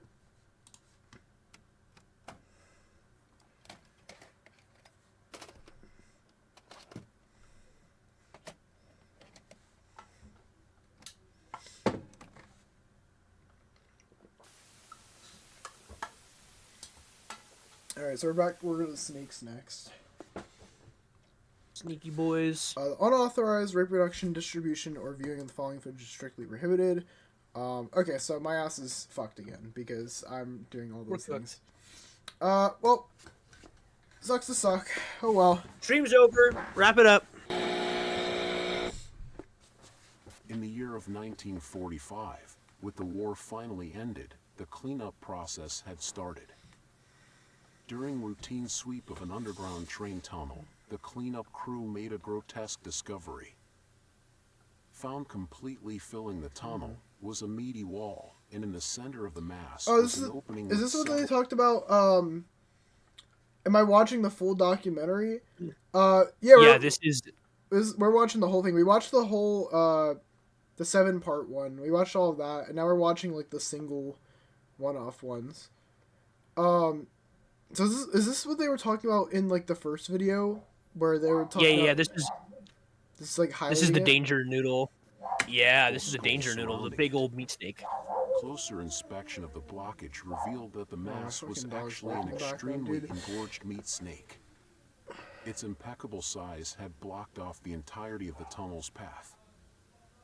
There was many strange things with this creature. First was the coloration. A typical meat snake's color is bright reds and light browns. This particular meat snake was a very deep maroon. An elder meat snake. Another strange thing about it was its behavior. Yes, sir. This creature barely moved. Meat snakes are normally sluggish and encumbersome, but the specimen discovered seemed to lack even basic motor functions. Its behavior was that of a plant's, stationary, with only minor movements within. One would assume it was dead. The reason the meat snake may act this way may be because it was completely lodged in place and minimized movements to conserve energy. But how would it have gotten this deep into the tunnel in the first place? Yeah, like what? And by the looks of weathering, it had been in there for quite some time. So how did it get so large? The answer was discovered by a different cleaning crew, who found the other end of the tunnel. They followed it until it met with the other end of the meat snake. Alongside it was a huge pile of corpses? End of the tunnel. Yeah. They followed it until it met with the other end of the meat snake. Alongside it was a huge pile of... Yeah, you can kind of see it there. I kind of figured as much. It's probably people from bodies from the war. Yep. This meat snake's skin also displayed great amounts of resilience. It took several days of cutting to even obtain a sample. Here, you can see the clear difference between this meat snake specimen versus a normal meat snake's membrane. Yeah, the normal one's probably the one on the right, I'd imagine. Testing on the sample showed that it had great immunity to damage. It tolerated extreme freezing temperatures, extreme heat temperatures, and even high doses of radiation. It is a wonder how such durability can occur in an organic creature. Another strange phenomenon is the smell off the skin. Normally, it would have a sour smell of rotting flesh. But the specimen displayed a rather pleasant smell, like that of cooking scrambled eggs. Meat snake was later discovered to be missing by unknown survivors. Oh. Who's this? I don't know, but isn't that a neat pin that he's got on his doesn't that military guy have a really neat pin on his breast pocket? Nice little black circle with a red I thought you were gonna say he was wearing a fucking Nazi pin or something. May as well be. How the meat snake grew in size was discovered to be... Did I miss something there? Was there something hidden there? No, nothing hidden there. No? Okay. Just literally more yapping about it being a bunch of dead body, like it getting fed a bunch of dead bodies to grow into its insane size. This one's pretty light if you want to read this one. One of the critters built up the courage to meet the now awake stranger. They crawled to the prince's side and extended their hand in friendship. The prince reached back, and together they had formed the bond that will I can't read that last. That will change their fate. Change their fate. Okay. Interesting. All right. Use Sedan. Oh wait. Oh, I was about to say. I'm like, what the fuck? Oh, mimic defense instruction. Here we go. Oh, okay. Before, I want to pause this. Okay, before we get into this, I have to make some very unfortunate news. What's that? This is probably the both best and worst video in the entire series. What's that? The highs are insanely high, but there is a lot of fluff in this episode. There is a live action portion, and it is a bit of a slog, and it's a bit of a get through. But I can say confidently that the build up is worth it. But if you would like to, you can skip and I'm not kidding, 5 to 7 minutes of this episode and miss nothing. Okay, just tell me when. Okay, word.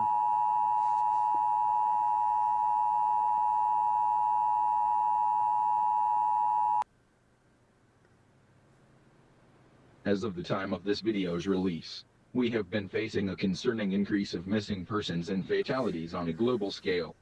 Right. The reason for this is because we are under attack. We have discovered that there has been a significant growth of mimic populations, which is threatening public safety. National leaders have released this instructional recording to teach you. Oh, there it was. The island that ain't real, chat. Yep. Yeah, there's no island there, especially not one of that size. Recording to teach you on how to defend yourself. Here is what you need to know about the threat. Mimics are humanoid, intelligent predators that are highly adaptive and feed solely on human prey. Mimics gain information on people by watching their daily lives and pick to hunt people when they are most vulnerable. The most common times a mimic will attack is when you are asleep, out walking alone, or in a cornered position. Mimics are cautious and calculative creatures, taking precautions to ensure a successful hunt. They utilize various tactics to capture a person by surprise. Mm-hmm. One of the more well-known tactics is hiding itself inside of furniture to blend into its environment. That's what you're talking about. Common objects that mimics can hide inside are sofas, recliners, wardrobes. Okay, there's him in a closet. That's a... What is that? Is that just like a fucking... Ottoman. Yeah, the middle it one looks is like like an an ottoman. ottoman. What's the one on the right? Dude, that's if you unzip just like a sofa, there's that spring area at the bottom of it. Oh, so they're hiding there. Yeah, dude, it's so gnarly, man. It's so fucking gnarly. What you doing if you wake up in the middle of the day, go to grab a t-shirt, and you just see meat fucking fingers just jetting out of it. Let's call the police, guys. I'm burning my house down. Ottomans and other places a mimic can comfortably wait. Mimics are able to contort their body in ways that allow them to fit inside smaller places. Interesting. They also use it to expand their body, making themselves appear larger for intimidation. Another method mimics use to blend in is their ability to put on and wear clothing. Mimics put on layers of shirts, pants, and jackets to hide their bright red skin and blend into densely populated areas. In very rare cases, mimics can develop and grow to look very similar to human beings. Pairing this with clothing, it can be very hard to tell the difference between a mimic and a person right away. If you are unsure if a person is a mimic, look out for key features that may reveal their true form. Look for abnormal facial features, like large, bulbous eyes, flat noses, wide mouths and an uncanny smile, and clammy skin. Also pay attention to other exposed body parts like hands. Mimic people will have long fingers with no fingernails. If you are unable to see their face or hands, watch their walking pattern. Mimics' legs are long and hunched. Their walking will be unusual and irregular. Here is what you do if you are met with a mimic. Yeah, what do you do? If it stands before you, do not panic. Stand your ground and try to appear larger. Wave your hands and make plenty of noise. Maintain eye contact. A mimic will hesitate to attack a potential threat. If you are armed with a weapon, aim for the head or legs. These are the best areas to hit to immobilize the threat. Fight back and don't let it get a hold on you. I thought they said don't fight back in the last video, because they said they'll hold back with a fucking, what do you call it? I thought they said, oh, if you have like a baseball bat, don't whack it, like hold it, use it to like defend yourself. Yeah, it's really interesting how this video is just completely like saying the exact opposite. Yeah, like what the I fuck? wonder why that is. Oop. If you find a mimic that hasn't discovered you yet, stay out of sight. Call the authorities and alert them of your location. Stay where you are to avoid startling the mimic. If the mimic gives chase, run.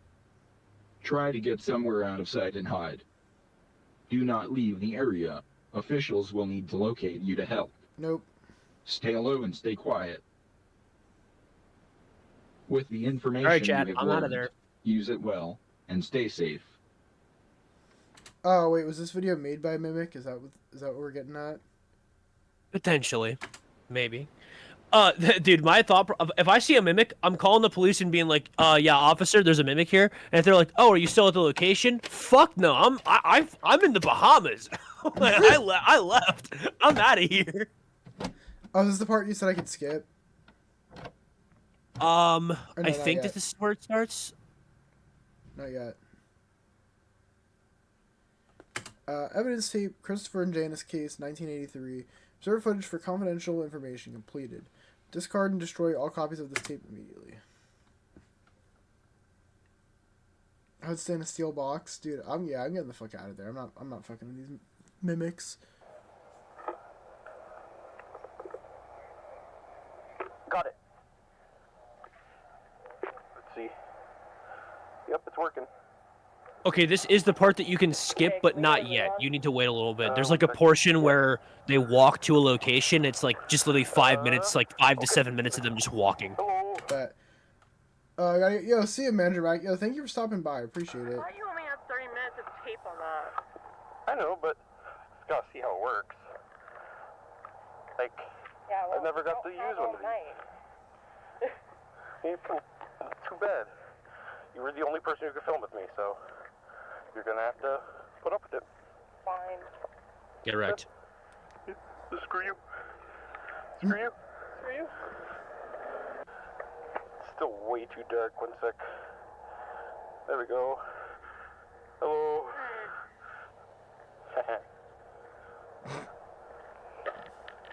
Cold. Yeah. Oh, there we go. You got some light now. But look at that over there. You can't see anything unless I like point directly over there. Like, nope, can't see nothing. This guy sounds like he's already out of breath and he's just walking like 5 steps. Like, dude, come on. Okay, yeah, this is also where you can like just like hover. Don't go too fast because I don't want you to spoil anything for yourself. But go over the time bar and wait until you see him.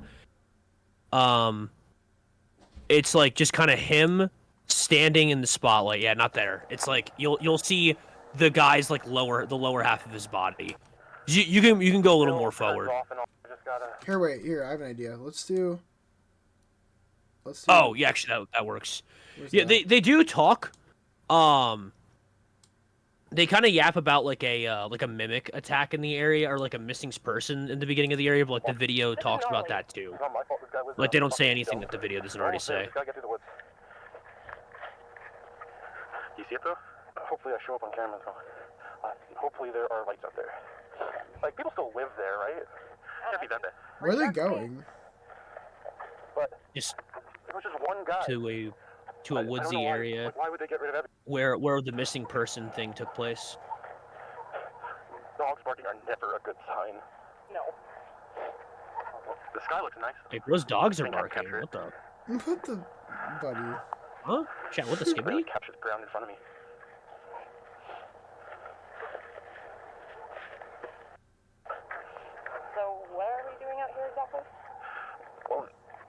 supposedly they found some guy, like it was like a grody scene, like it was disgusting. like they had to get rid of the trailer he was in, and then like they didn't let anyone nearby, and it was like this big conspiracy. So I'm filming that. Hopefully I get a good mark for it.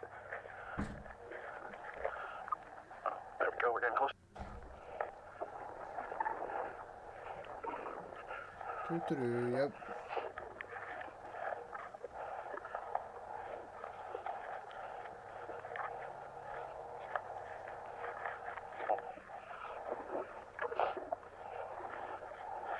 Oh, squish. Careful.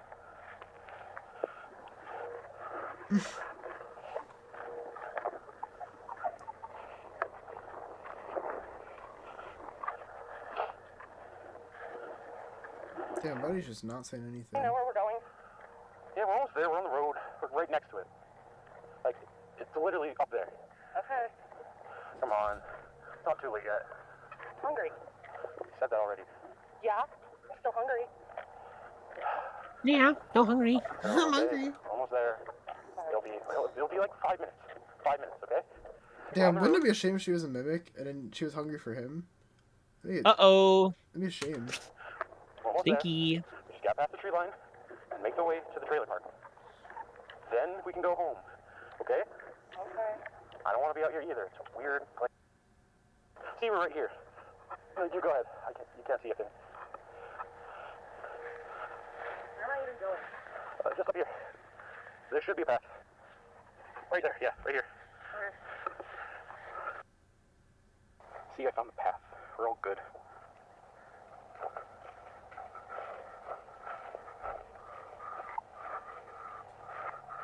That's a good idea, chat. Oh, you're back. Oh. Yeah, welcome back. Daddy's waffling.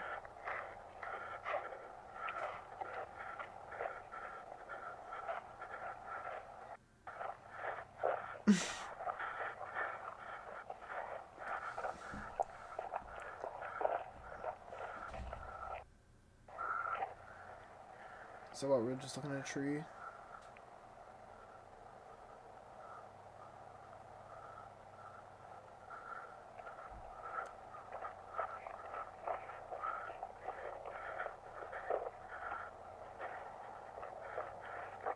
The mimic is going to come out and he's like, trust me, man, I've already seen the little documentary thing on what you're supposed to do in this. I know what I'm doing.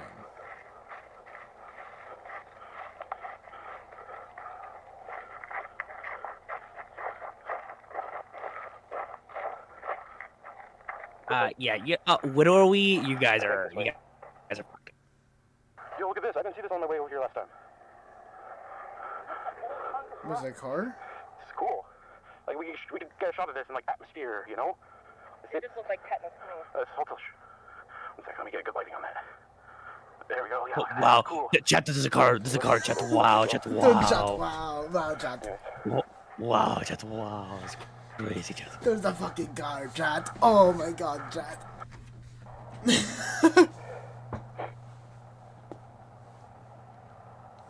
Do they climb trees? Oh.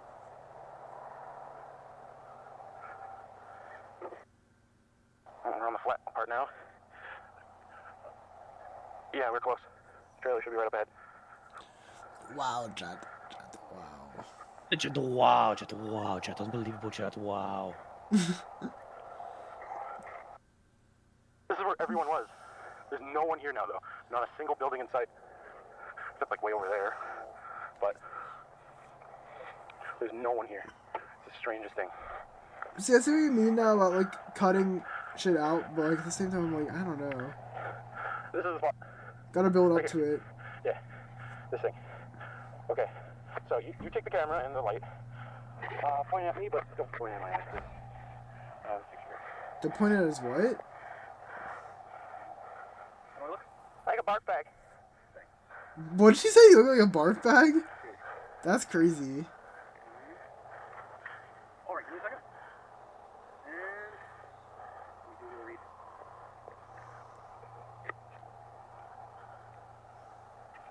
Okay. You're 19. Teenage boy was coming home from the trailer late night. Although, when he arrived at home, he found a grisly scene. I can vaguely hear what he's saying. His father that he came home to was found dead. A grisly scene lies before him. Police called He's just describing the scene of like what happened, like what he was talking about earlier. detailed Barar. His father that he came home to was found dead. A grisly scene lies before him. Police were called. They came to investigate. Strange thing though, they immediately closed off everything. So the grisly scene, the police came off, they closed off everything. That's kind of what I heard. Mm-hmm. No one was allowed near. Well, only a few witnesses saw what truly happened there. For some reason, the police were acting very weird, trying to keep everyone away and telling little information. And when the information was released to the public, they say it was a suicide. Although, the trailer and most people living nearby moved away pretty much immediately. Police say it was a suicide, but witnesses that did catch an eye of what happened say the scene was much too grisly to be that. But police haven't come out about anything yet. So that's why I'm here to answer what truly happened. And that's it for now. You said grizzly way too much. What?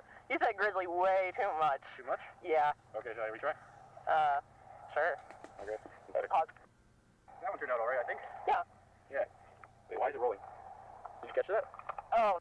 30 minutes to film, and yes, you screwed. I needed someone to film. Alright. No hard feelings, okay? Okay.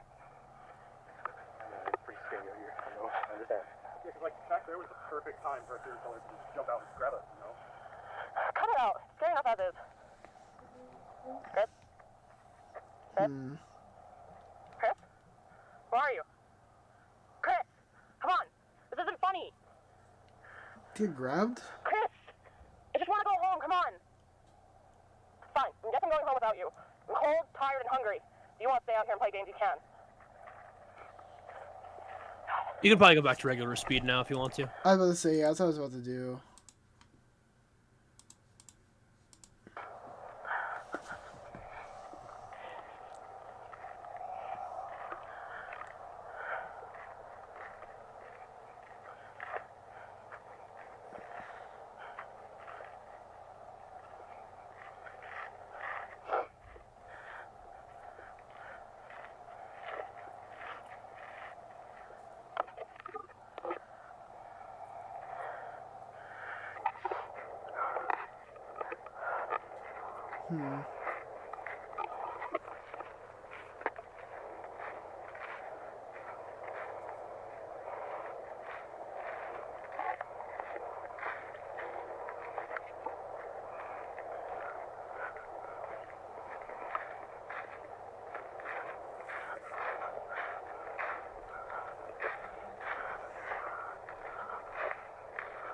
Where'd Buddy go?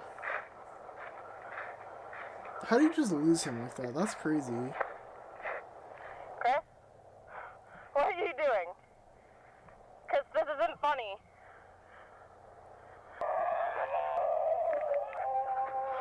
Oh, that's... Oh! God!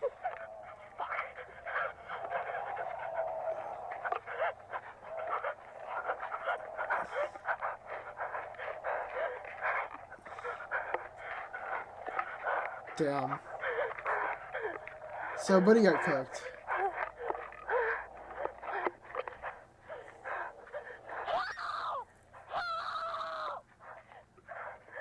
Yeah, rip little bro.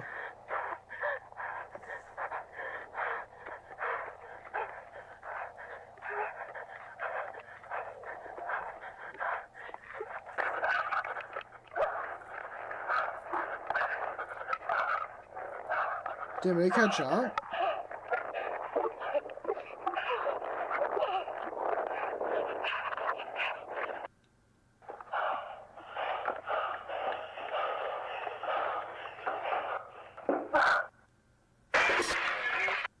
Oh fuck, what the hell?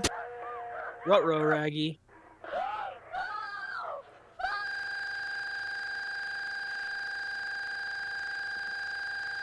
Damn. Wait, was that another image? Yeah, that was another part of the story, I believe?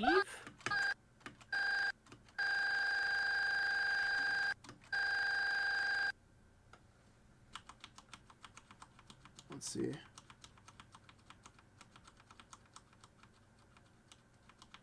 Thought I saw it, but I guess maybe not.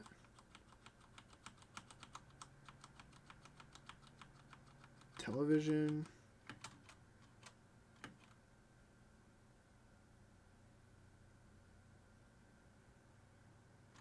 Oh, I didn't pause. Whoops.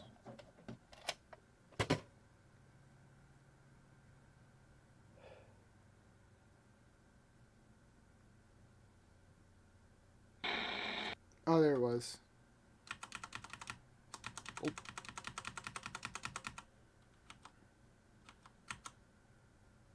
Critters led the prince out of the cave to the top of the hill. The prince had laid buried under and showed them the forest. This is our home, full of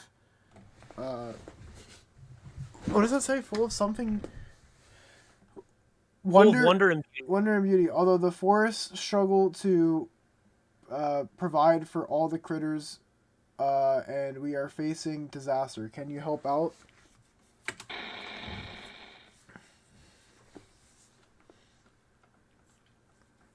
Okay. Redbubble new merch.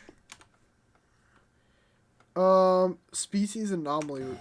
Oh wait, whoops.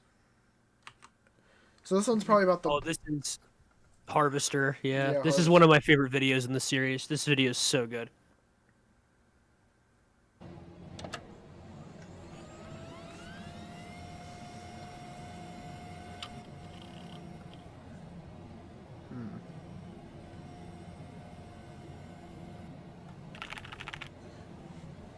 Carnis species log number 14. The Harvester.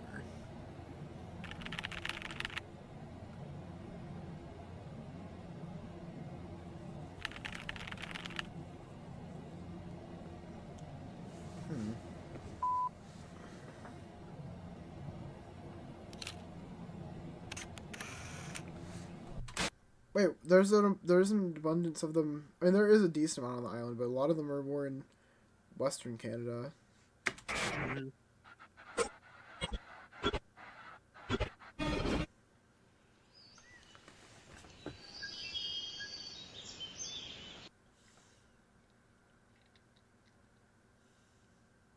That's totally not creepy.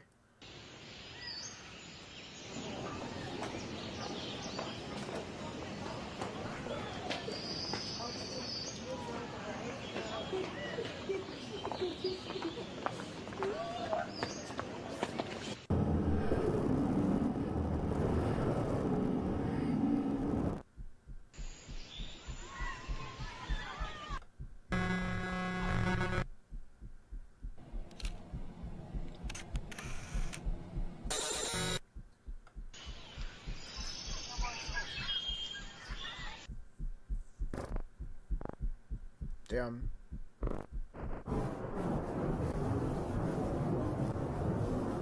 That's the vines slowly going towards whatever it trapped. Jimmy.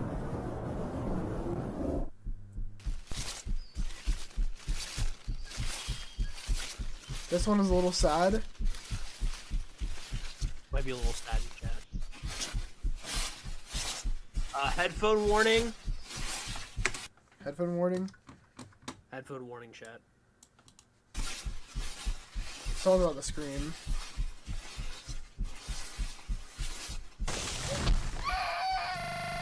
Yep.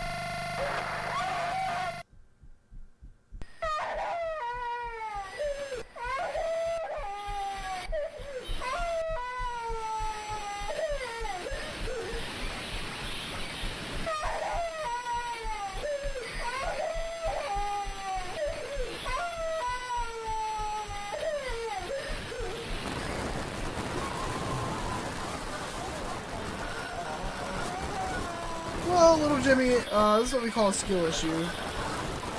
Oh god, Jimmy. Maybe even natural selection.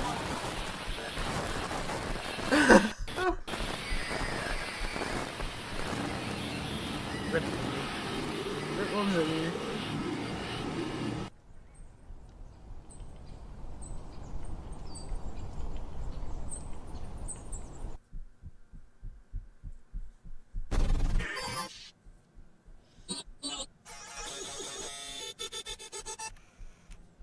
What the fuck? Why are they going towards the island? Maybe something important on that island. Who knows?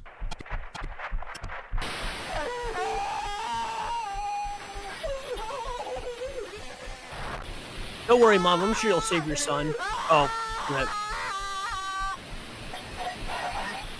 Damn.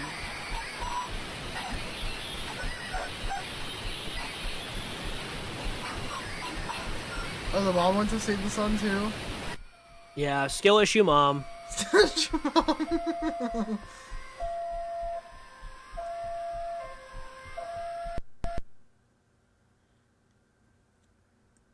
My fault, gang. Oh, wait. Oh, there was another one. More story chat.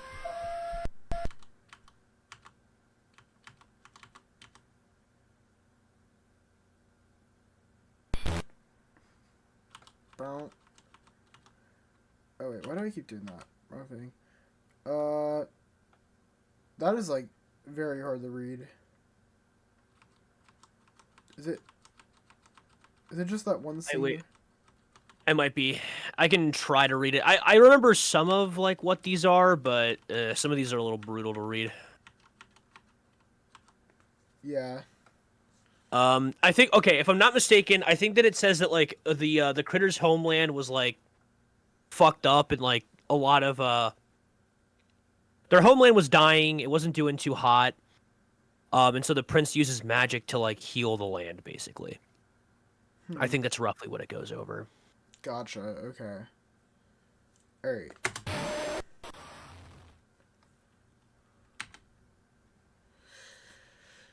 Next is the Diddy. Diddy party. Right? We're about to see the Diddy party, how they work. Oh, flavor enhance. Oh. Oh, okay.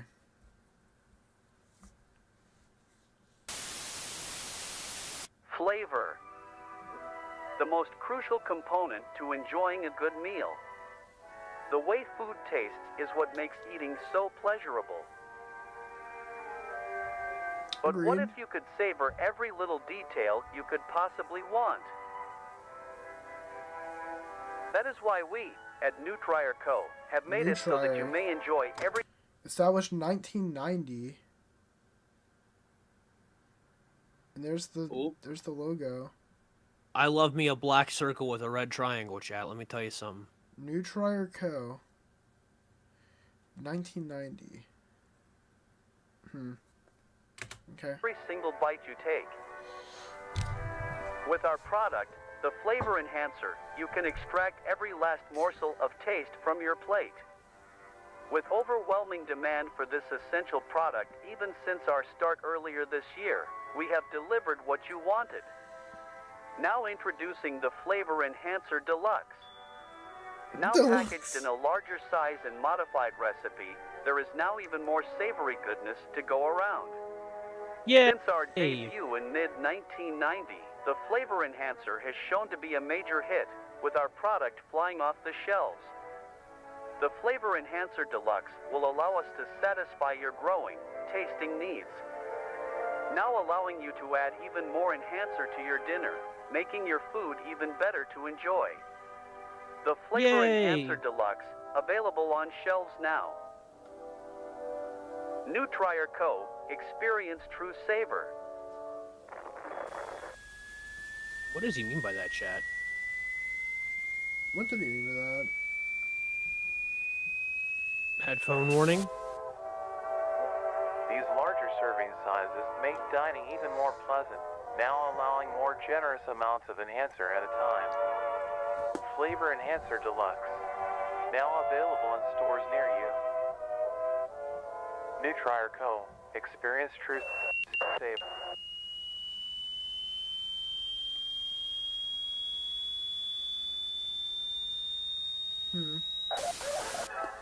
Make your taste buds pop with the new deluxe size. Make tasting even more awesome.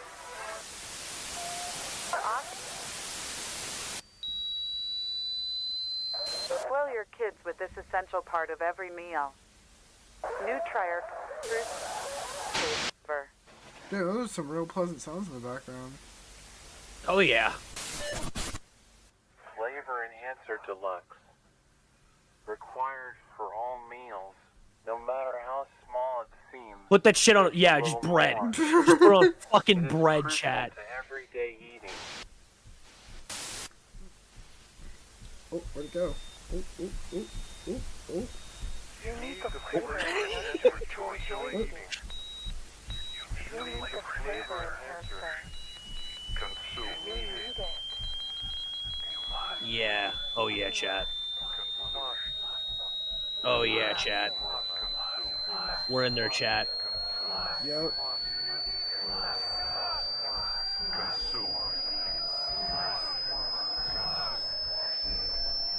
Alright, alright.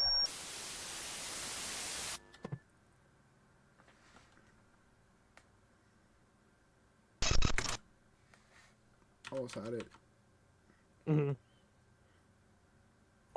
The prince gathered what he could. Oh, black circle, red triangle. And then set sail onward. Once the prince returns home, they will come back to the island and return to the critters. So he's got his strength back. He's going home now, though, boys.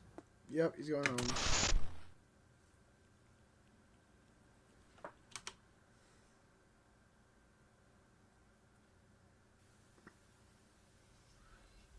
Well, that one didn't have anything to do with the like Diddy thing.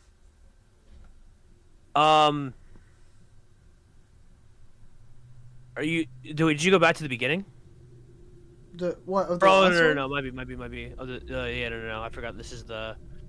No, it's related to the harvester. Oh no, I wasn't talking about the harvester. I was talking about the other one, the host. Or the host. Yeah, that was related to the host. Oh, it was. Yep. I mean, it didn't talk about it. I mean, unless that's just supposed to be saying like, oh yeah, we used the thing the host puts out for like seasonings. And this one would probably be about those like really tall things that I don't remember the name of. That is what you're supposed to get out of this. Is like the new Trier Co seasoning is literally just harvester powder. That's what I thought.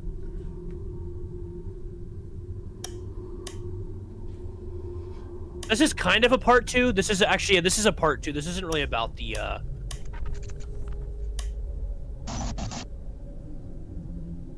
Ant? Why is there an ant? At the end of this video I'll break down what that's talking about.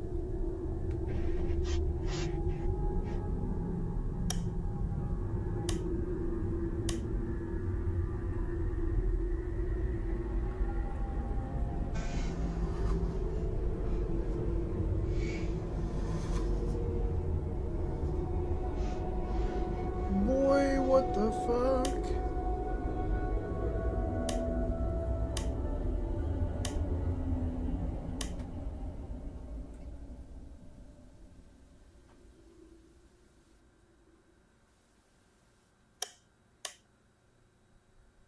Carcass conflicts with Nation, I'm assuming.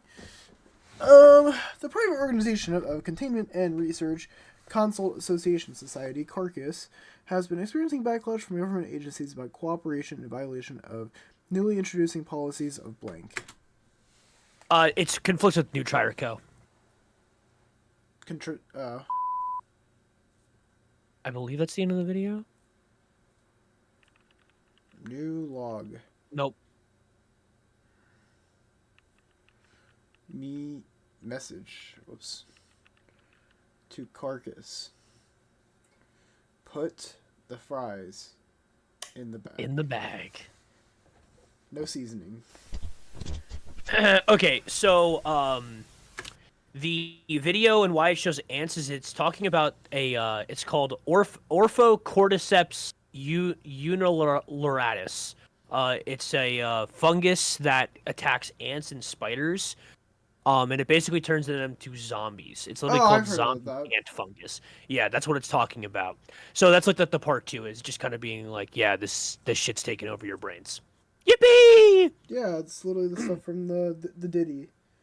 That's what I'm calling it. The Diddy party. I'm just calling it the Diddy. The Diddy host. The Diddy host. In the distant horizon, The group of monoliths stand vacant. Although closed off to outsiders, their stance can be observed well outside the perimeter.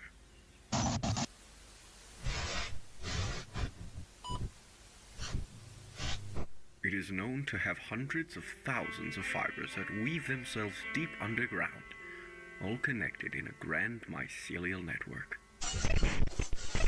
You might be confused as to why you received this package. This was left to you because we share a common goal. Bro, who is that? Mr. Fry's in the bag. Mr. Fry. I'm also aware that you received backlash for doing so. Something isn't as it seems, and you know this too. Unexplained phenomena, countless casualties, missing persons, fatalities, and yet no proper action, and notable silence about these affairs. People are afraid and confused. Why is nothing being done? Because they don't want us to know. We've been kept in the dark, while those above us slither and miss the blind. They have slowly been numbing our minds to their schemes. But they've made one crucial error. What was that? Trails, crumbs, traces of information. I've collected these pieces and found their loose ends. This is why I've left this message to you. The document's included with the stamp is all the information that I have gathered. Every continuity, every cover-up, every clue that I could find. They all lead here. Something's been going on these few years. Something big. Something they don't want us to know about. Here's where you come in. I don't have the power to change things, but you do. Alongside the documents are plans. Plans for a meeting, one of great importance. You have the resources. This information I have provided to you. I hope you can put a stop to all the scandals.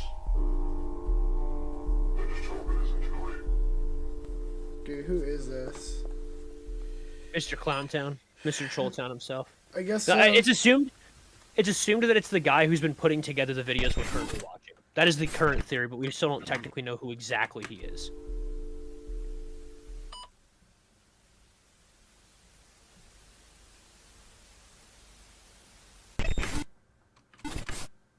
Oh, I thought I missed something there. I guess I didn't. Nah, just a little glitch. The monoliths are truly an astonishing sight to behold.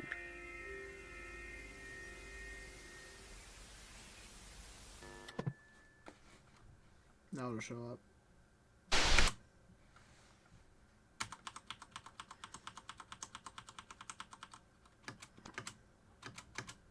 Mr. Trolltown? Mr. I really Trolltown? thought I'd supplement. No?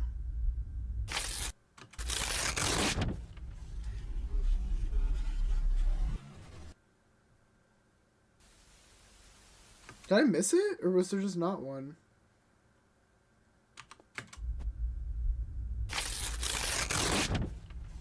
I think maybe there isn't one.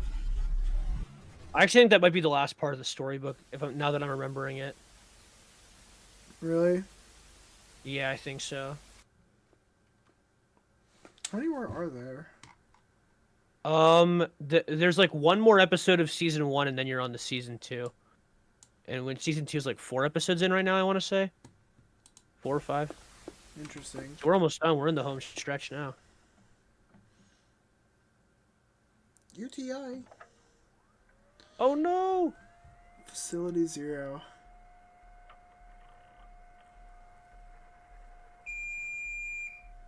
Carcass. Carcass, these nuts. Mission brief.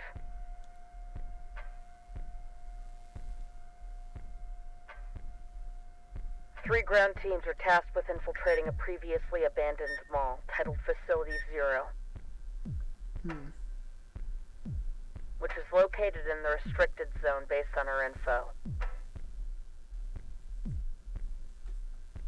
The mission will take place in 3 stages: infiltration, encirclement, and ambush.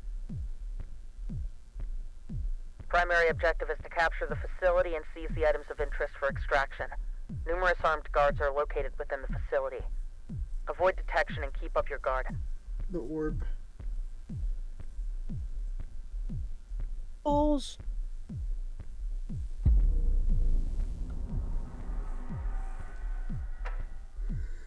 Alpha team, in position.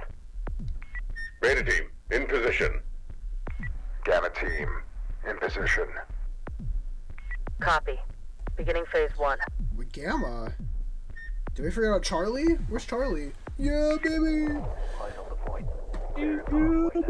Let's go, that's what I'm talking about. Oh, there's one of those eggs.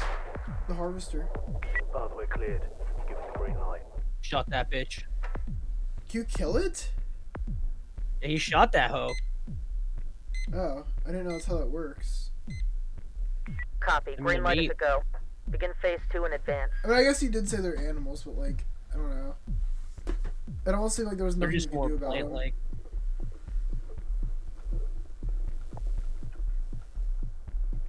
Alpha team, copy. Beginning advance. All right, we're heading out. Move, move, move!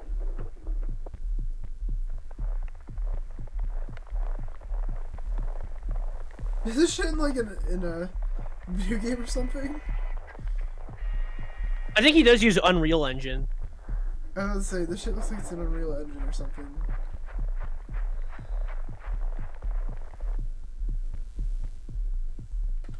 How do they even get that big? Yeah, that's what I'm wondering.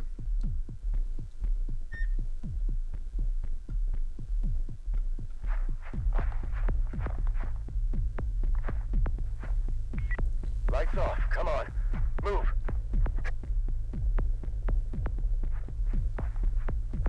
Wait, dude, if there's like a mimic around there, or that, or the Diddy. The Diddy! Look, there's a monolith.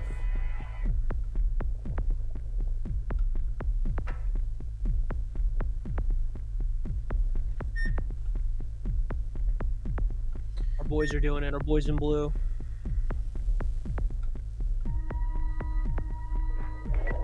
Keep your distance. Oh, is this Single something that they file. described that went wrong?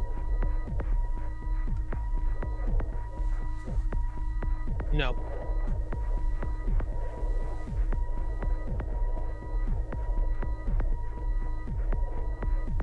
Halt!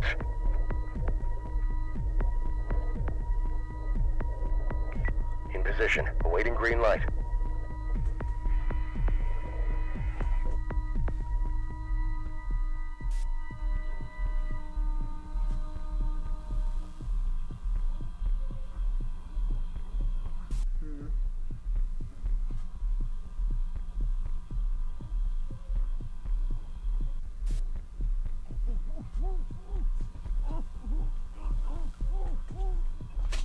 What is that?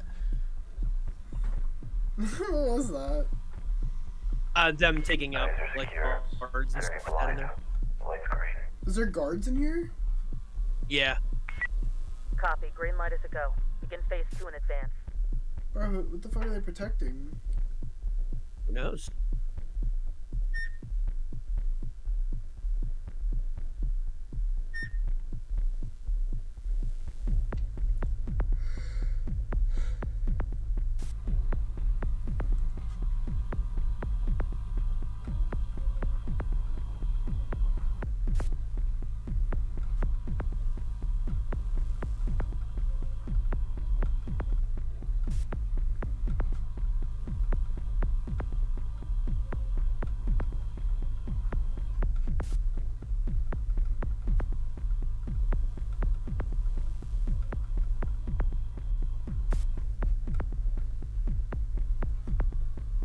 Are those also guards, or is that...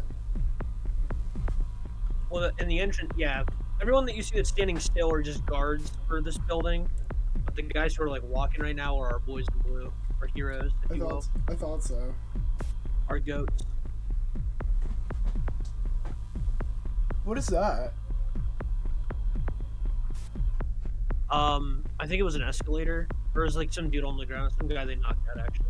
Oh, I almost thought that was one of those like oh shit, yeah, they're dead. They're knocked. They got knocked. Gotta get the reboot cards.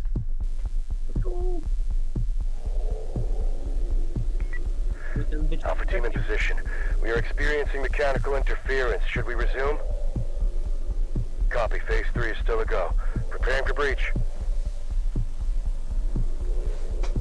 Breach in 3, 2, 1. Breach.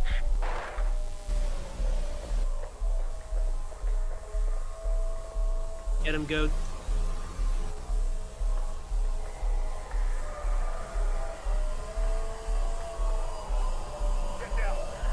Get down! Put your hands up! Put your hands up!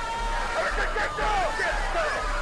Put down your weapon! Get down! Put down your weapon! Put your hands up!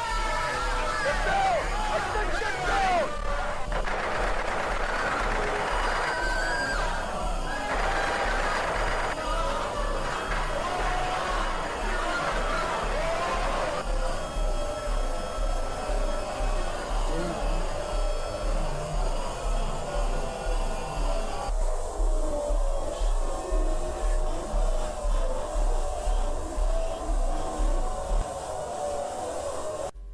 Holy.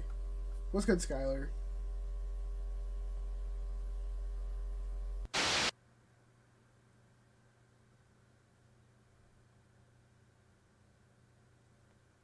I think that's the end of season 1. Yeah, it is. Oh! We're so back. Alright. Season 1 finale. Alright, so Season 2 is where we are currently at. I think that we're like 4 or 5 episodes into season 2. What are you thinking, Big Dog? What's on your brain? I don't know. I don't know what's happening. I almost want to say it's like a cult. Like the prince, like, well, he said he'd go back.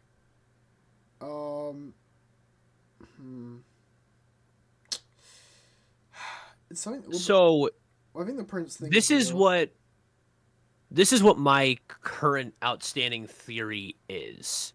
Okay, so this is your theory. Okay.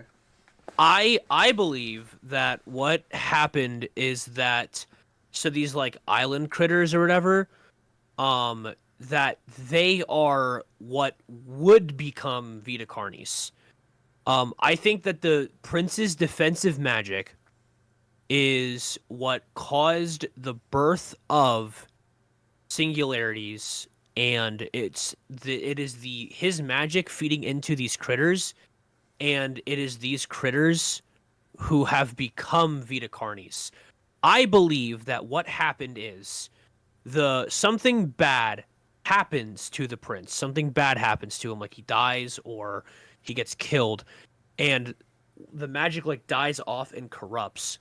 And the critters are Vita Carnis because this is the critters attempting to get back at the world for harming the prince. Right. And that is what the living meat species is. It is an evolution of the critters manifested to get back at the humanity for wronging the prince. That is what I think it is. Yeah, that's kind of what I was thinking too. That's what I thought. You okay? You look stressed. I just want to check in on you. I'm doing good. Yeah, I'm doing all right. The next season is a lot of we haven't really gotten anything about like the whole prince story since then, and then the next season is a lot of as you can well imagine, that whole cult singularity worshipping group, they all got killed, and it is now a Carcass's research and development on the singularity. That is what the next season is so far about.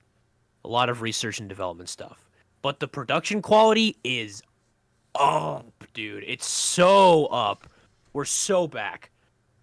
So yeah, you can also skip the season 2 trailer. The season 2 teaser. Yeah, just jump right to New Beginnings. Let's do it. Okay, yeah, we're four episodes in. Dude, Terminal Rally is like the best episode in the series. It's like, it's so peak, it's insane.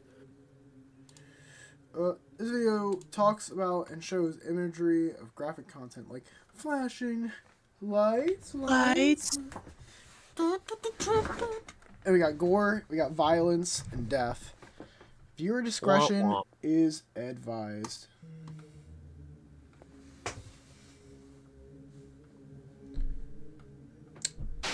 Today something has happened within the restricted zone, where a large group of cultists have been apprehended. Several teams of military personnel have arrested some high-ranking cultists and have unmasked their identities to the public.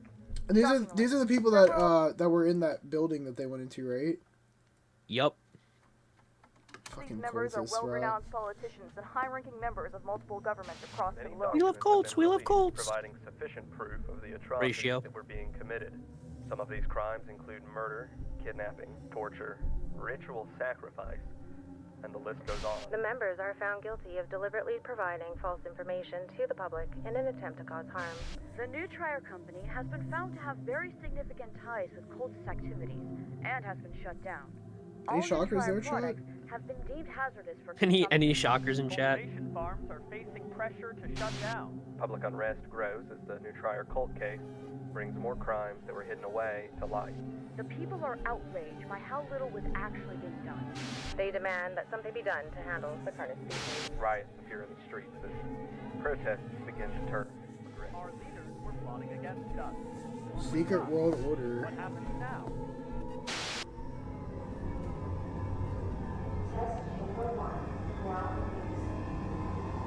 Is that a singularity? Yeah. Welcome to Magister's Wonder Show. I am the Magister, and get ready to explore Friendly all guy. of the world's wonders. Today, we are learning about the circle of life. Oh, Carcass. Dr. Marshall Trados, the head director and doctor of Carcass. Okay. Vita Carnis, 1991 0630. Test report number 4. We still know very little about the nature of the entities. There are 7 singularities in total. Each singularity is roughly 1 meter in diameter. I thought there was only 7 of those other things. Yeah. The big guys. The singular. Well, I only said that just for the sake of things. No, there's multiple. There's a lot. Of those big guys. I was saying that so that the story could spoil it for you, not me. Made of an unknown material, although it looks and feels very similar to glass. We are unable to sample it in fear of causing potential damage. The material is very dark in color, but has red shimmers of light swirling inside. There are some hints of other colors present, but is mostly dominated by the red. Each entity hovers above the ground in a stationary position, although they can be moved with relative ease. Our equipment can detect some subtle pulses of energy in rhythmic but random patterns.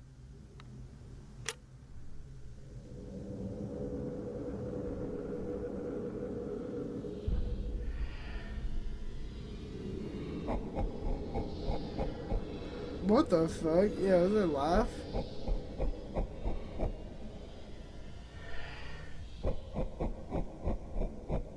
Like, boy, what the hell?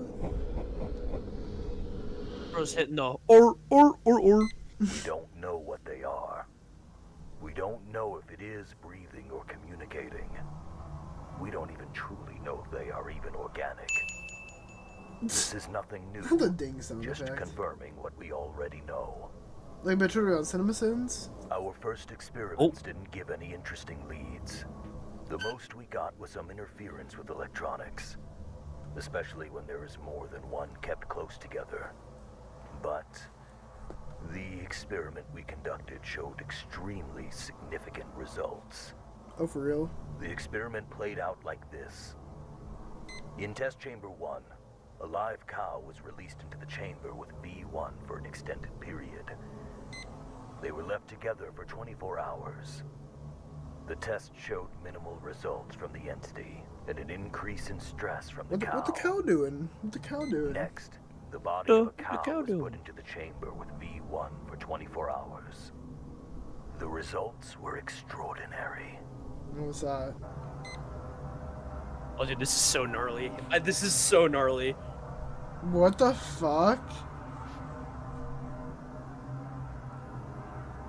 Wait, what? 5 hours after the whole body had been ingested, Crawl concentration is made by the singularity from dead bodies.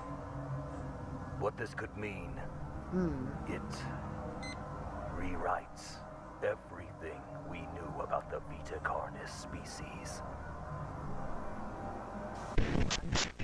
Allow the crawl to grow out.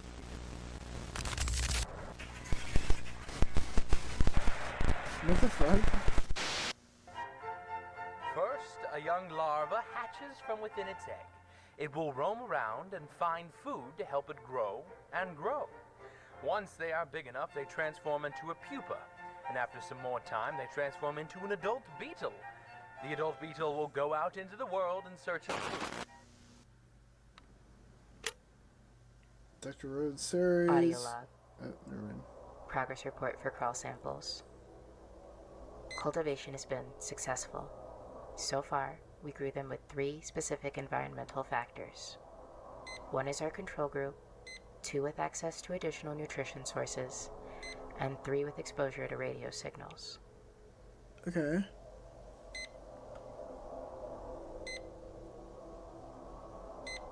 Group 1 grew on par with standard crawl samples. No distinct abnormalities. Group 2 grew at a faster pace than the control group, as expected. No distinct abnormalities. Group 3 grew against its normal pattern, weaving its way toward the radio. Once the device was claimed, it switched to usual growth patterns. Again, no distinct abnormalities. In conclusion, the samples that were grown in V1's test chamber don't seem to differ from others grown from other sources. Still, we will continue with more factors and further groups, just in case. There have been some developments in the propagation group. V1 samples have seemingly been able to produce nodules at a slightly quicker rate than wild samples. Control groups show that V1 samples begin node development a few days faster. More time will be needed to say for sure. As for the nodes themselves, there aren't any distinct abnormalities. We've successfully hatched a dozen Carnish juveniles, several trimmings, 2 meat snakes, and even 1 mimic. Oh shit. We will be sending them to the enclosures after everyone's reports get sent out. End log.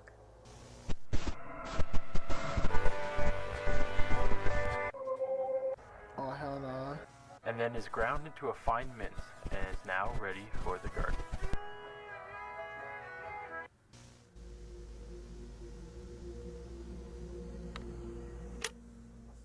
Audio log. Progress report for trimming colony. Significant progress in learning the social patterns of a group of trimmings we have been keeping together.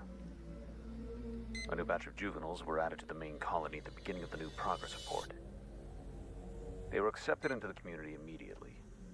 No conflict or rejection observed. They did provide the circumstances to document more of their interactions. Trimmings communicate through a series of vocal cues. Colony members meeting the new batch with squeaks and squeals. They also are not afraid to show us when they are upset. Trimmings also use some physical displays as well. For example, trimmings do a chewing or chatter motion with their mouths when they are happy or interested in something. The experiment that we performed was to explore the extent of their communication skills. The test went like this. We took one of the trimmings and had them in place in a modified enclosure. A speaker would play 2 separate audio cues. A positive cue would play, followed by a treat, and a negative cue, followed by a small spray of cold water. We did several rounds of both audio cues to condition the trimming's response.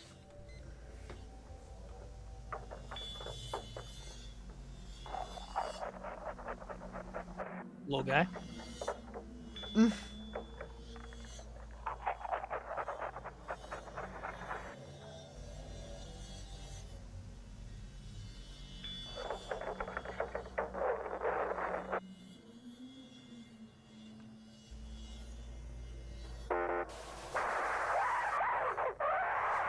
Damn.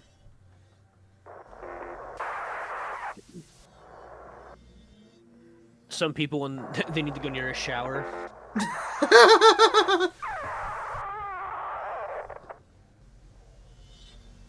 After the test, the trimming was released back to its colony. And after a few hours, we tested how much the trimmings communicated. Another speaker was placed near the colony's enclosure, where we played the same audio cues.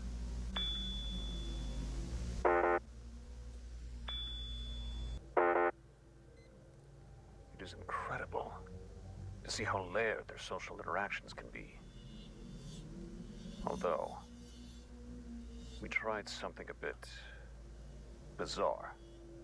Oh, bizarre? We found out that a wild colony had settled around the facility recently. It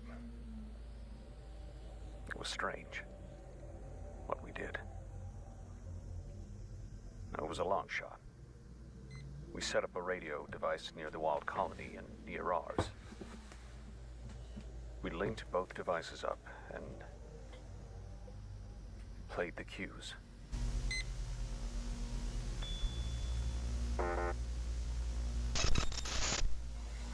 It's so peak. It's so peak. Wait, what were you saying with that last part? Okay. All right, if you want to pause. Okay. So they did the test, right, where gave them a treat, positive sound effect treat, negative sound effect spray of cold water. And then they put those trimmings, the two trimmings that had those tests done, and put them back into the colony. And then they played those noises for the in-house colony. They played the ding, and they popped their heads out, and they played the and they put their heads back in, even though no treat was given and no water was sprayed. The trimmings now only know that ding is good and is bad. Then they decided there's a trimming colony outside the facility. So they set up a speaker system outside the facility and played those noises for an outside trimming colony that has never had contact with the trimmings inside. And they responded to the ding and the which means, and this is what I was saying about earlier, of how a mimic would not know how a mimic would know going into the future, because the Vita Carnis species is a hive mind species that are all connected through something. Once one of them has information, they all know it. Oh shit. That is how a mimic would know if a human mimic is not a mimic or not. Because the second trimmings, that is why also those videos, so okay, the first set of videos that we get, those are the actual pieces of positive information that we are given about it. The Living Meat Research Facility videos, part 1 of season 1, those are positive pieces of information that we get about them that is real and true. The second half, like the seasoning commercial, the pet trimming thing, talk to your trimming about your day, put your trimming near a radio. It was them telling you to do that to gather more information about the world. So trimmings are like these not hyper intelligent, but like these they're the ears of Vita Carnis. Trimmings are the ears. Meat snakes are like the cleanup crew, I guess we'll say, and mimics are the soldiers. But they are all connected through a hive mind. Holy shit. It's crazy, dude. When I watched this for the first time, I was like, my jaw hit the floor. I'm like, that's genuinely insane. That is kind of crazy. Holy fuck. That is like, because it puts you in a situation where how the fuck do you beat these things? How do you? I don't think we do, chat, but yeah, that's they're a hive mind, and whatever a trimming absorbs, it just knows. Interesting. And it can spread to everything else. Not all beetles make it. Yes, It is sad, but that's how the circle of life works. But look, one of the beetles has laid eggs. And once the beetle's eggs hatch, the beautiful cycle starts again. And life continues on. Damn. Cooked. Holy.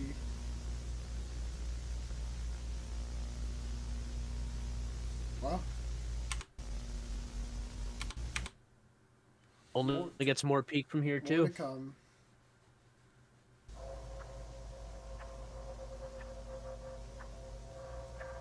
Flashing lights. Rizzing light. What?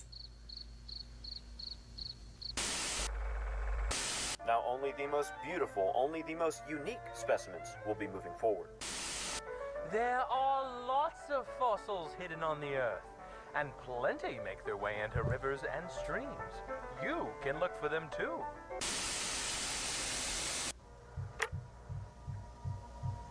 Griffith? Oh, hell no. Audio log. Progress report on the Meat Snake Recreation Project.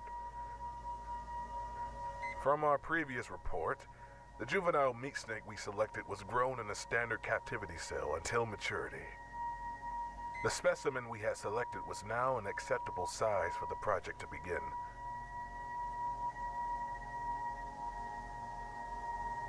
Wow. Big old boy. The specimen was moved into restraints. Twice a day, we fed it fresh meat, scraps, roadkill, making sure that it received the necessary materials like bones and organs to grow. Does it not have its own eyes? 4 days into feeding, No. the specimen's mood mellowed out. The usual intimidation display was now a patient eagerness. I thought it did. It seems that the specimen now understands that we are feeding No, it uses its tongue to 11 days into feeding. move around. The specimen has slowed down immensely.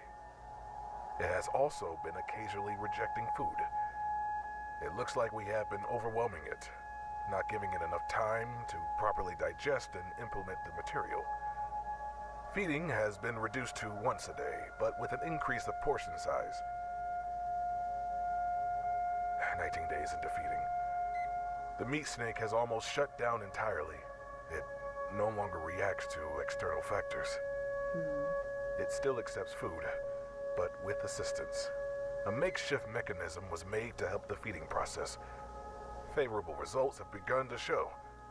The hue of the specimen's skin has been turning shades darker.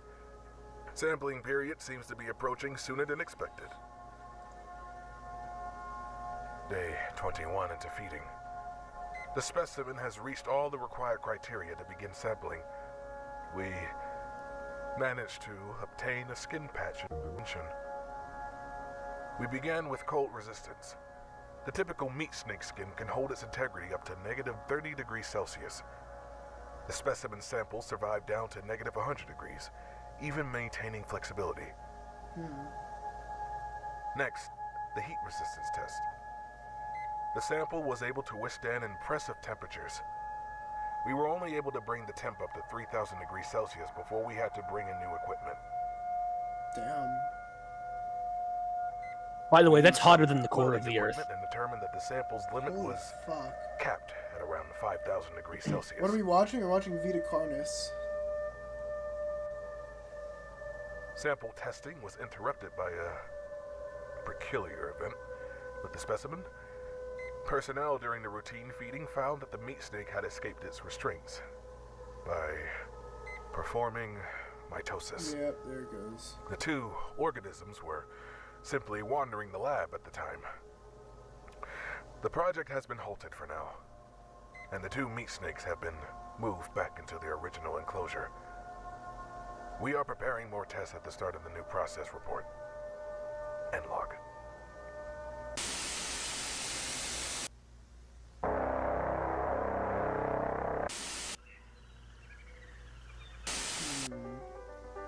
You can make your own sieve at home.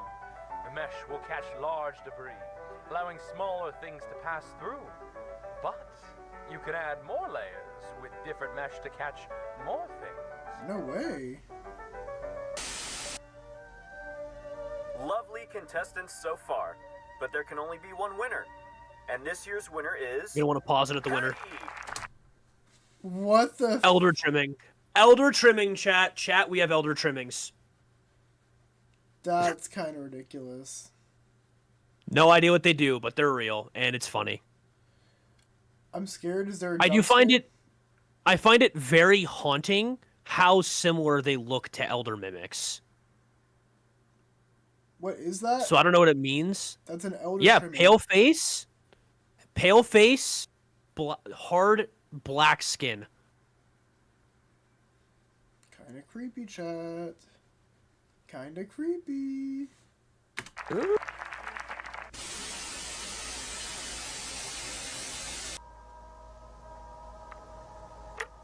Oh, the goo! Let's go! For this month's The progress, goo. The albeit goo. a little bit late by a few months. Anyways, it's been a bit slow, but there have been some fascinating findings. I guess I'll start with the juveniles. Feisty fellas, already chock full of hunting instinct. Their hunting patterns are similar to other ambush predators. They will wait and then catch their prey with the element of surprise. Yeah, lock him up. Lock him They up. prefer to hunt prey smaller than themselves. Yeah, lock his ass up. Easily, but once they are older, they start getting a little cockier. But they have the killing technique to back it up. They usually aim for the throat or neck to deliver a kill as fast as possible. But once they metamorphosize into their adult form, it's harder to determine their patterns. Is that a dead one? No, it's in its cocoon. It's becoming the big juveniles chungus. who do manage to get into their adult form don't last very long. They simply hide away, rejecting all food we provide. As it is well known, adults only eat human flesh. The adults we have all die to starvation. The best candidates for research are the ones we capture out in the wild. They put this motherfucker in a They straight last jacket. longer, Good. most likely due to them already having food and nutrients in their systems. It's not something I dwell on too often. I am thankful for the ones they bring in for me. I got several adults, even a few humanoid ones. Ooh. We're That's able to totally understand creepy. a bit of how they work before they eventually Hello, guys. whittle away. The hunting tactics of the adult forms change drastically from their previous form. Hunting now takes much longer as they observe and watch their prey. They are very cautious, waiting for the best opportunity. They take advantage of anything they can to get an upper hand. Their most popular tactic nowadays is climbing inside of furniture. Freshly metamorphosed adults are roughly 160 centimeters in height, but can fold themselves tightly into small spaces. One was even found inside one of those old-fashioned mannequins. And What? older adults still fit exceptionally well in tight places. It's funny. We didn't even know they could They're do crazy, this I until know. the late 70s. They weren't even called mimics then. They were called butchers. Butchers. They changed it because its name better matched the description of characters in some kids' board game. Anyways, Pause hunting chat. tactics beyond this are- Maki Yap Sesh coming quick. Okay, so both Mimic and Butchers are D&D, like D&D inspired names, obviously. Right, yeah. So, Butchers are like just slashing characters. For those of you who aren't like super well versed in D&D, I'm not the best versed, and I'm very new to it as well. But Butchers are like these like slashing type characters that that are very like, you know, aggro and very I'm trying to think of the best way to they're the way that mimics hunt to a world that, like, at first when you see a mimic in the Vita Carnis world, your thought process would be like this brutal, awful, terrible killer. But then as you start to understand more about them, the name of a mimic, which is like literally like a creature that hides in a chest, they hide in furniture, it starts to make more sense. Right. So like, even though they can, like, you know, impersonate humans and they can get them from that, I think that the idea of like, oh, you know, at first let's name this after a D&D character, like, it's very Stranger Things in character, because like the whole Demogorgon thing, like, you know, it's like, oh, we're naming this after D&D characters, but then they just find one that's more appropriate in the mimic because it's a lethal creature that hides inside of furniture, or like something that appears to be unintimidating. Well, and they also pretend to be people. And they also pretend to be people. So like it's a double-faceted thing. Like it applies to both aspects. While butchers are just like mindless, like slashing characters for the most part. Right. Yeah, So. Foxy, you don't have to ask me. You don't need to ask me for permission to lurk, little bro. Don't worry. To say the least. All depictions of their patterns have been wrong in one way or another. Ever since that public announcement in '86, they keep changing it. In reality, it is almost completely random. Each case in the wild is different, and it's hard to determine why in captivity. Plus, human testing is a no-go. Even though I volunteered myself, I feel so close to figuring it out. Anyways, I'm getting ahead of myself. The next stages are even harder to... Wait, how long do these tapes have to be? Why'd you say you? Did you say something about you?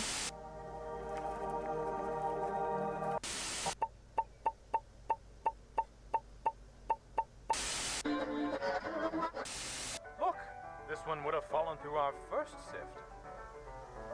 There are plenty of other fun things you can find as well. Oh no, my sieve isn't working. Looks like there's a hole in your mesh. Looks like Make there's sure a your skill mesh issue. isn't damaged, or else something might slip through.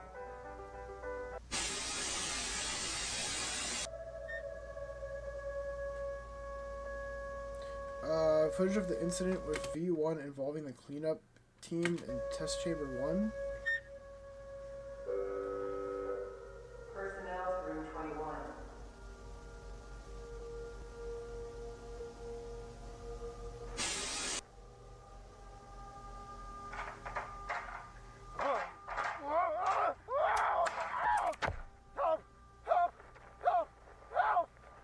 What happened? My leg's tied. It's bad. It's bad. I'm bleeding. What do I do? I can't reach. What do I do? Help me down, please. Please. We need medical assistance in test chamber 1. Oh, God. Stay calm. Help is on the way. Oh. Just try to stay Damn still. it. Oh, God. Oh. Oh. All right, we're here. We're going to help you. Lower the ladder slowly. This is going to hurt. Okay, hold still. Ready? Now! What's happening? Buddy, what is going on? What's happening to him? Get him out of here now! Get him out! Oh shit, what is going on with the orb? What's that? Orb going freaky beaky mode. Well, try to remember what happened the last time it encountered either blood or a dead thing or... Oop! Oh, did he become part of it? We're gonna have to find out. What are we at? How many more is it? 2 more, boys. Bet. The thing is, we're getting close to time I gotta go here soon. We actually should be done with like just around the time that you need to leave. Yeah, but I gotta like do a few things before I go too.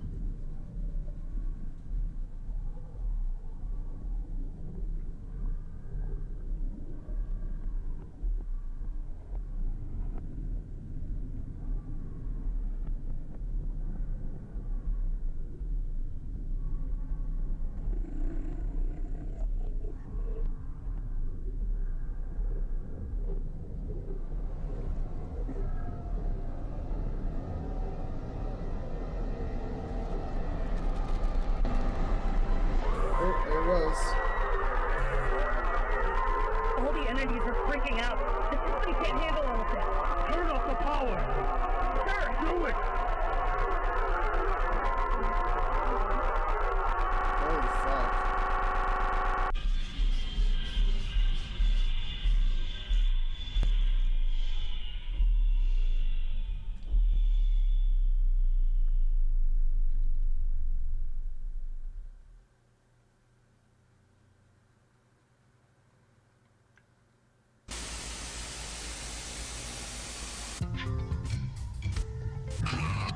It is called the electromagnetic spectrum. Bro, what is this dude yapping about constantly? I have a theory for that as well. Backup power. But Systems I'll go over stable. that briefly, over like what my theory is for season 4 after we're done with it. Bet. Entering the chamber.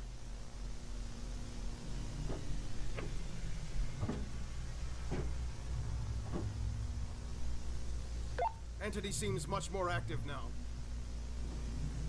Sir, come in. Sir! I can't tell what you're saying, sir. Please respond. What? What the hell? I can't hear you clear enough.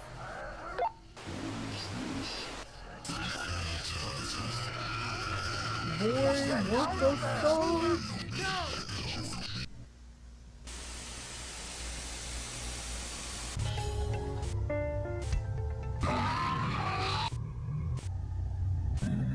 The waves reach the antennae and translate it into sound.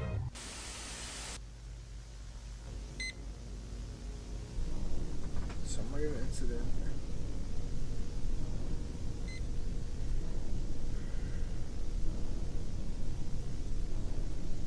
Oh shit, that's not good.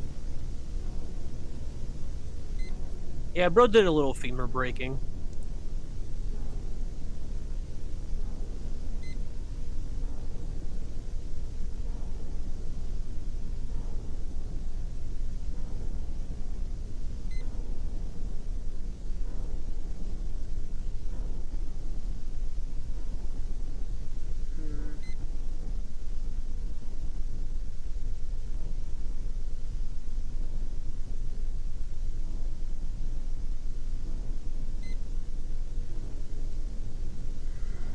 Dr. Trudeau's comes up with experiments, tests the hypothesis, he had the device connected to the test chamber in an attempt to communicate to the entity. Bitch, what is this? Dead by Daylight? The entity? Hello. Can you hear me? Can you understand what I am saying? Can you hear? Holy shit. What the fuck? What now? What should I say? Bro's like, what the fuck? What now? What are you? What are you? Gibbity Fortnite.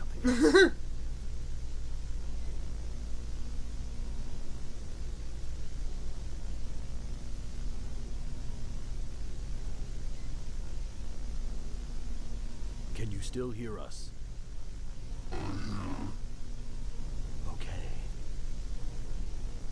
What are you?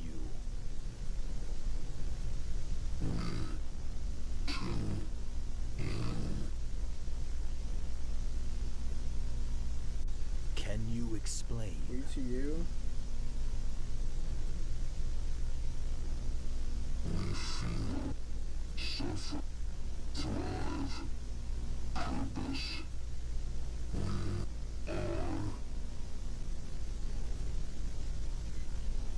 What are your connections to the Vita Carnis species?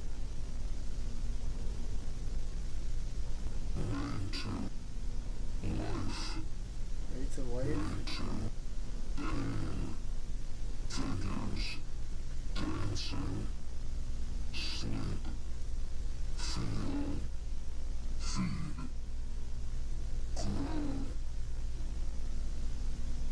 These are too big. Try another question. Do you know why you are here? Did you hear us? We aren't getting anywhere. Yeah, what the fuck?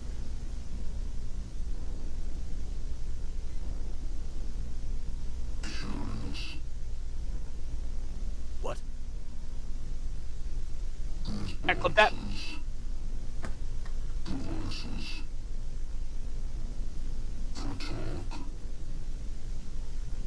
Are you talking about the radios?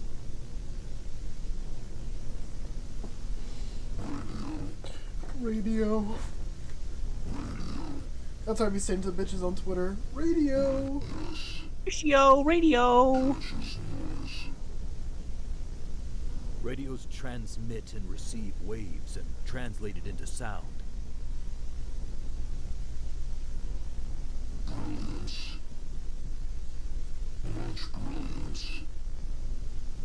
Bro, is this Perdita from Bleach? What the? Probably.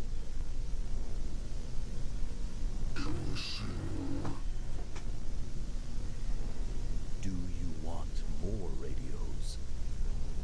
But you can have more ratios, that's for sure. Hey, man.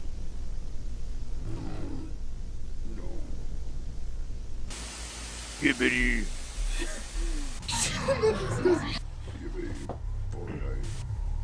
Well, actually, I can give my theory at the end of this video. I forgot. Why? Because I forgot that it's kind of important after this one.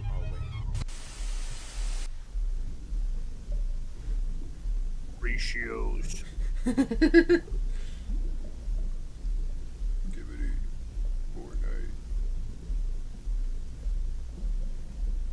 Gibbity. Fortnite. Sir, is it really in our best interest to give these things what they want? We don't even know what they're looking for. I understand your concern, but this is the biggest breakthrough we have ever gotten. This may even be the greatest breakthrough of all history. Buddy. Representatives of the UN will be arriving in just a few days to see This may be the greatest breakthrough in all of Skibbit. Stop now. We are on the verge of something massive. Massive? Representatives are impressed with Huh? Chat, do you know what else is massive? The low taper fade. Keep making reports, but keep them quick. We need to learn as much as we can in this short time frame. Yes, sir. Yes, sir. Yes. Yes, sir. Sir. Yeah.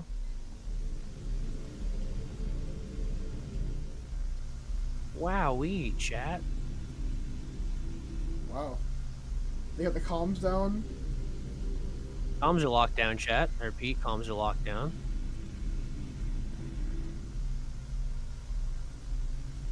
Now we got I'm saying what was said.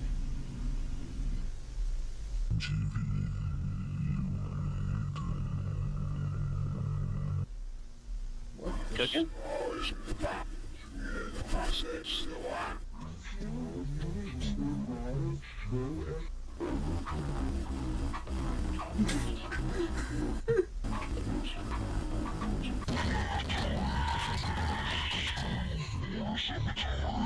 Boy, what the fuck?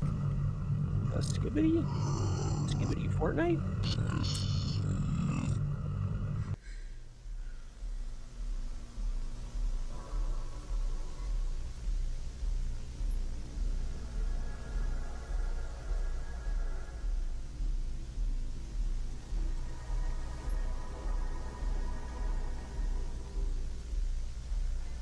Chat, this is literally the most skibbity thing I've ever Fortnited.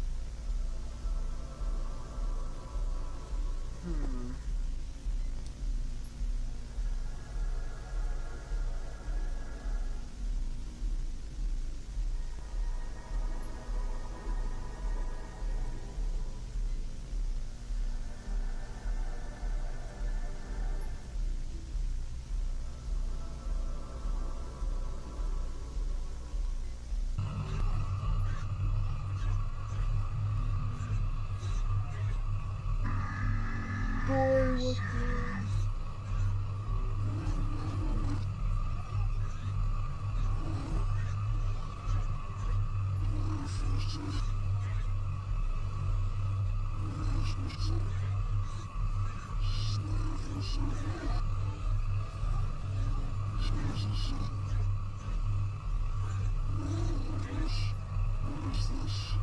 Bro's fucking on the TV. That's crazy work.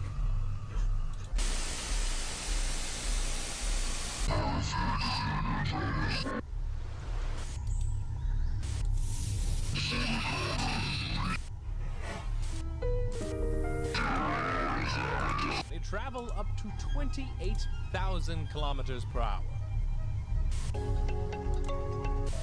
28 kilometers per hour.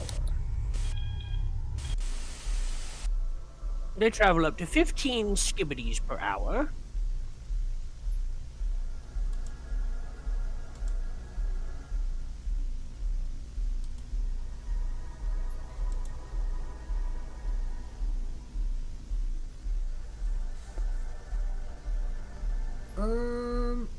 Okay.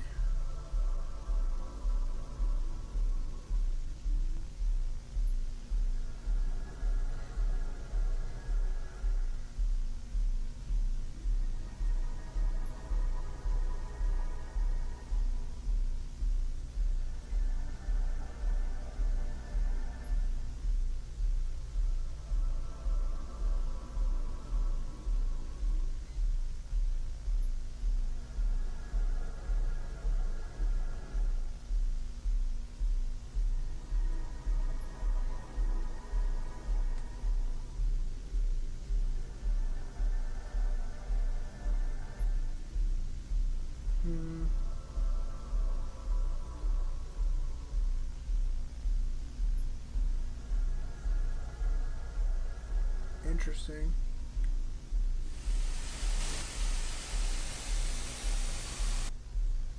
This is our main observation room, where we conduct much of the testing on the singularities. As you can see, we are still performing tests. We've learned much from the entities, and if we were to have your support, we can continue our work here. I am sure we can... What is that? Buddy, who's trolling? Who's doing it? Be honest. Oh. We're going to Troll Town chat.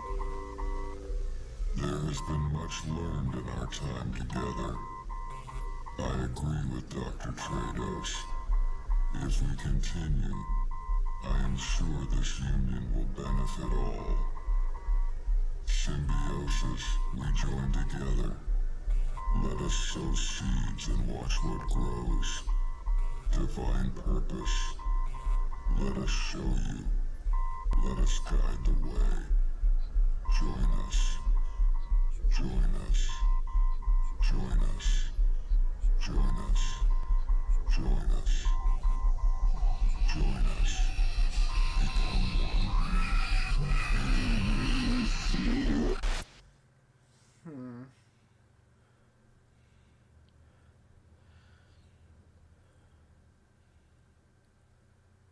Very interesting indeed.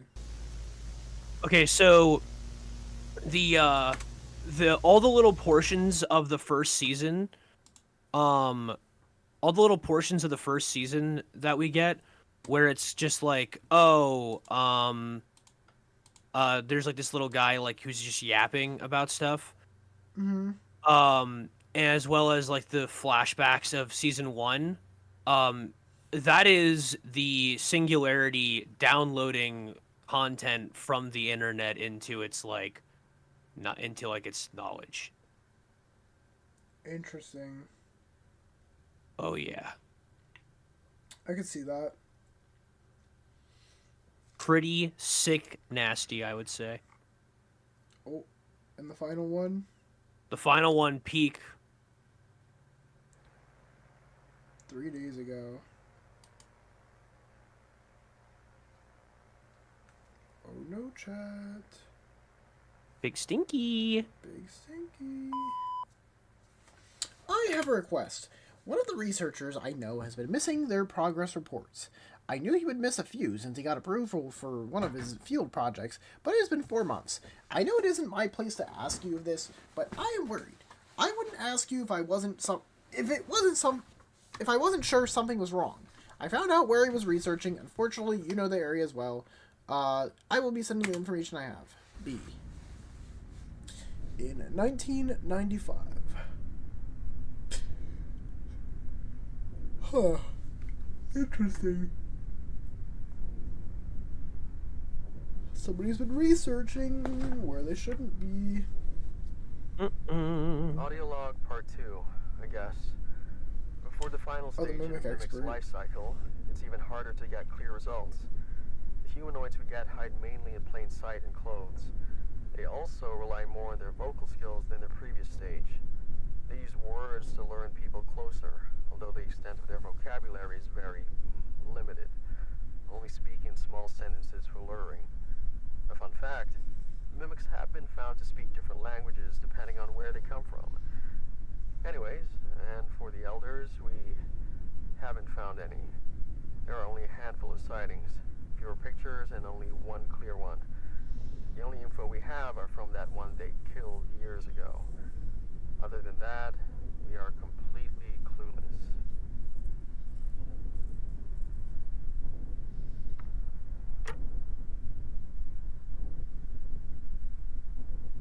Personal log. It finally happened. I got permission and some equipment to go out in the field. It's not much, but I can definitely work with this. I've got sensors, cameras, and even some stuff I whipped up. I'm heading to the location now to set it all up. No one else wanted to help, but that's fair for what I've got planned. I'll make another log once I've got everything set up. And log.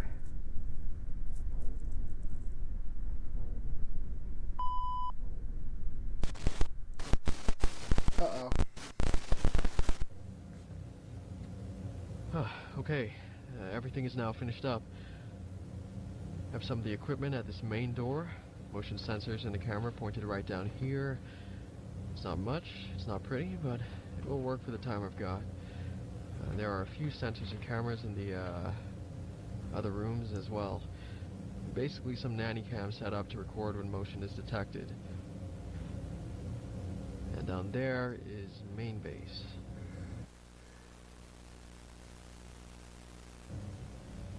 And here is where I will be staying. I've reinforced the door, just in case. A bit messy, but it should work. It has a barricade as well. And if worse comes to worse, I'm not completely defenseless. Let's go. Here are some lights I've set up to Is he cooking? light up when one of the motion sensors gets triggered, so I can know which room they are in. I've got rations of energy bars and water that will last me the 20-day period. The water doesn't fully work. The toilet does, though. Very thankful for that. True. Anyways, I guess I should go ahead and should do my job. Audio log, day 1. Everything is now in place and testing has begun. My activity setting up in this household has for sure drawn the desired attention. I made sure to make it look as if I have not left the house. Based on the location, I'm certain I'm in at least one mimic's territory. I've set up sensors in several places in the house where I'm sure there's likely to be activity. The main entrance, the side door, basement stairs, the living room, bedrooms 1 and 2 and their closets, the kitchen, upstairs bathroom, and just outside the basement bathroom. When the sensors detect movement, it'll turn on a camera and record for as long as it detects movement. It will also turn on a light on my panel to show me where in the house the activity is. I also have a monitor set up in one of the bedrooms so I may hear what's going on. Now all that's left to do is wait. End of log. This is thrilling. This is going to be a blast. I also end this one as well. I'll return for day 2. Chat, did you Chat, return is he for day cooked? 2? Day 2. It's around 8 in the morning. Nothing on the panel yet. I've been occupying myself with some books, writing. Yeah, shouldn't be too long here. The mimics know I haven't left. No one else in the neighborhood, so this is the most interesting thing going on. Just gotta be patient.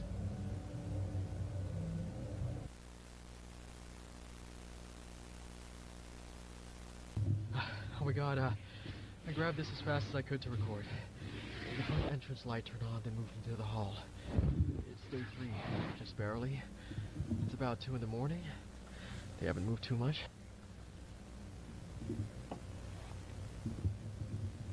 Wow.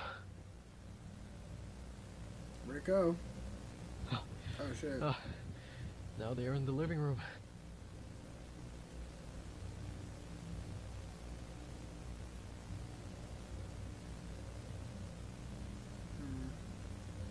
Main bedroom.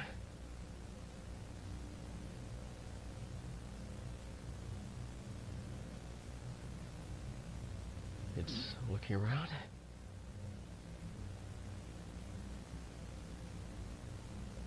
Let's go into the second. Oh, never mind. Back into the living room.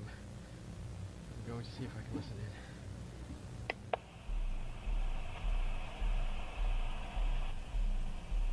It stopped.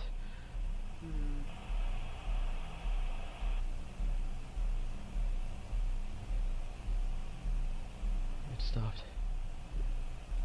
Should have turned off that fucking, what do you call it? The baby monitor thing. They probably know he's there. I'm back. It's been 2 hours. Nothing has triggered on the sensors. That means it hasn't moved. It probably hid. But I'm a bit suspicious. Why hasn't it moved at all? Did I scare it? Buddy, he's waiting for you. The monitor doesn't make any sound. He's like, Something wait, else? is he out there still?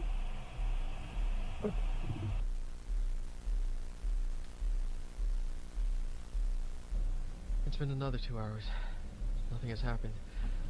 I'm worried I accidentally scared it off. Or it's not even a mimic.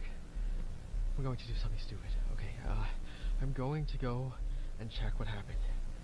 I'm going to try and play it safe. Don't do it! Slowly. Okay.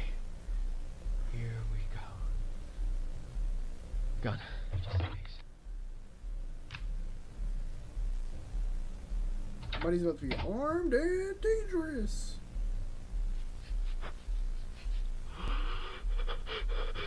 That is an elder one. Holy. Yup.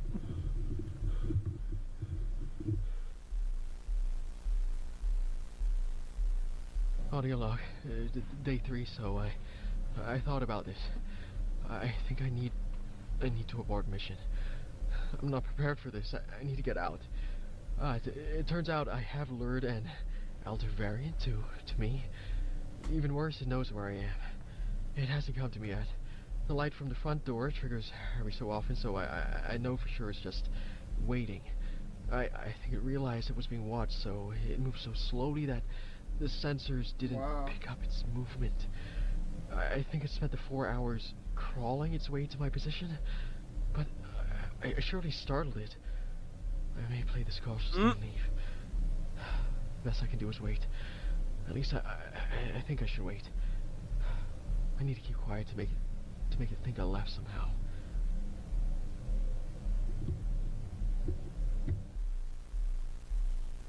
Bro's stressing me out. Day 6, 7 at night. It's been really quiet. The light panel showed that it stopped moving at the front yesterday. It could be that it left, but I know better. But still, what choice do I have? I have the rations to last a while, and I made sure before I started that in 20 days, HQ will send some people to come get me. I'm just gonna keep waiting.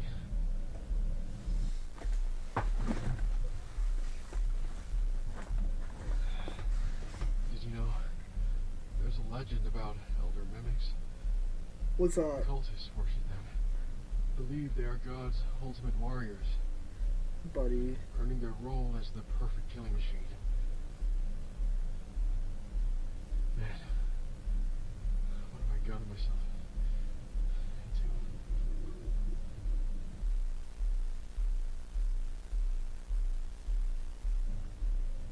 into? Day 9. No movement detected. I think it's time. I can't keep staying here. I'm beginning to lose it. I need to leave. I gather my stuff and leave. I need to be careful. I can do this. But you got that gun. I can do this. Okay. I've got everything I need. Oh, gun in hand. It's time to go. 3, 2, 1.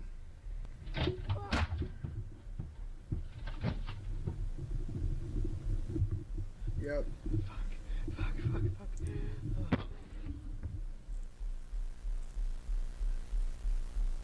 You're cooked, dude. You're cooked. Day 11. Fries are Still literally out in the there. bag. I know he is. I'm terrified to even breathe. Why hasn't he come to kill me? I'm trapped.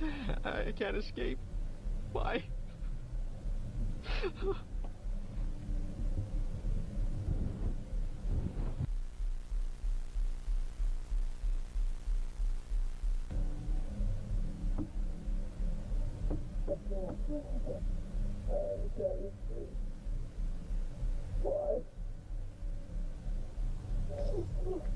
What is that? It's mocking him. Do you hear what he's saying? What's he saying? He's saying, I'm trapped, I can't escape.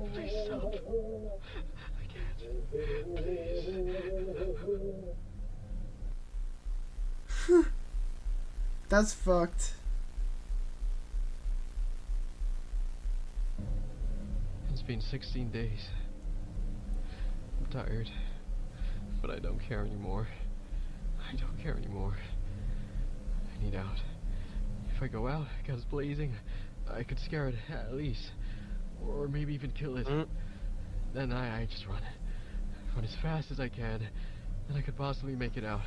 Why is it that they can't shoot it? Remember, they're like bulletproof.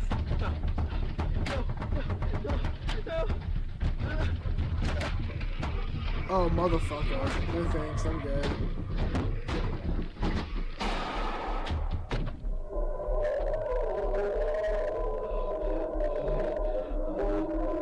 Did he open the door for it, or did it like start to open the door itself? It started to open the door itself. Why didn't it just open the door to begin with? Day 17. I should have ran. I don't know. Why didn't it? Right in the face. Nearly point blank. Is he just trying to drive it crazy, or like what? In silence. Or is it trying to drive him crazy? I know like, I what the didn't fuck kill is the point? The lights indicate that it's waiting by the stairs. But that was the perfect time. It was hurt and I could have ran, but I stayed and now he's pissed. Oh, I fucked up. He heard me. I know he heard me. He knew I was going to run. I need to hold down until day 20. They will help me. Then I'm saved. Then I'm saved.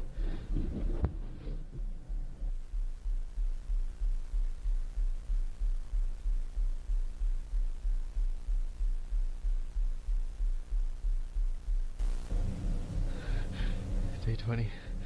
It's still quiet. Food is getting close to running out, but it's okay. But they are coming for me. I know they are. Today's the day. Today I'm free.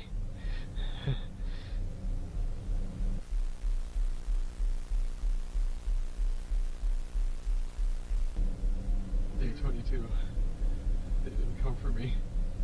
I waited and waited. I don't know why, but they didn't. I thought I was going to wait this out, but I have no chance now. He knew. Now he's the one who's waiting. He's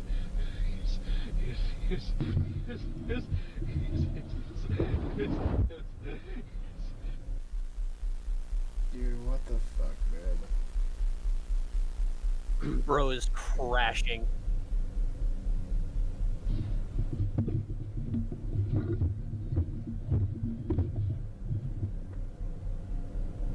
Is there no window or anything in this building? Food has run out. Not in the bathroom, no. I know, now. I know. I was too dumb to realize. But I have it figured out. They sent me here to die. I didn't know why, but they did. But I don't think they knew that I would figure it out eventually. I've hid this video recorder so that if they do come, they won't find it. Hopefully someone will. They won't find it? One last audio log. Yeah. What? The creature? The people who sent him there to die, basically. For me now, he will claim his kill soon, probably. Probably hears me right now. But I know now. I'm ready. I know he knows. This is it. There you are.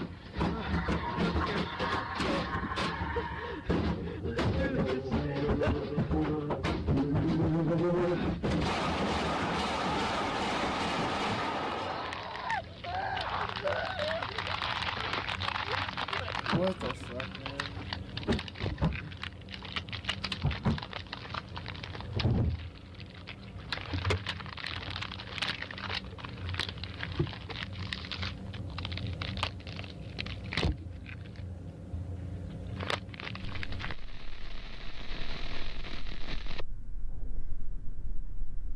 Yeah, I still found the footage anyway.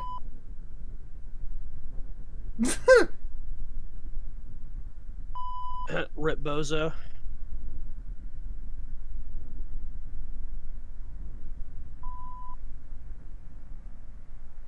I'm sorry to say things are much more dire than expected. Be careful, V. And that's it, huh? That is Vita Carnis. Shit is crazy. What are we thinking, Default? Bro, senior pillow? What is senior pillow here? That's crazy. What am I thinking? Pretty good. Pretty good series. Pretty fire. I'm invested. Hell yeah. That's what we like to hear, chat. You know, okay. So I am very, very happy that that like he's gotten the support that he's gotten, because the quality on that episode compared to like the first season is insane. No, it is. It really is. The one thing that I'm a really big fan of with him as well is his use of practical, because like that Elder Mimic suit is like, that was a suit. That was a guy in a suit. Yeah, I mean, I kind of figured as much.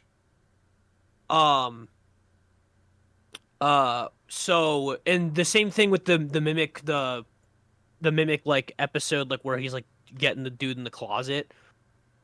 Like, Right. not a lot of people do practical effects. A lot of people are, like, Unreal Engine Andes. Which is fine. Like, I think Unreal Engine is totally okay, because, like, I mean, he uses it, too. But yeah, dude, the practical effects just fucking hit, man. They're so good. Damn, this guy going crazy. He's cooking. He's cooking. Chat, I think we're gonna wrap it up here. Very, very fun series. Very interesting.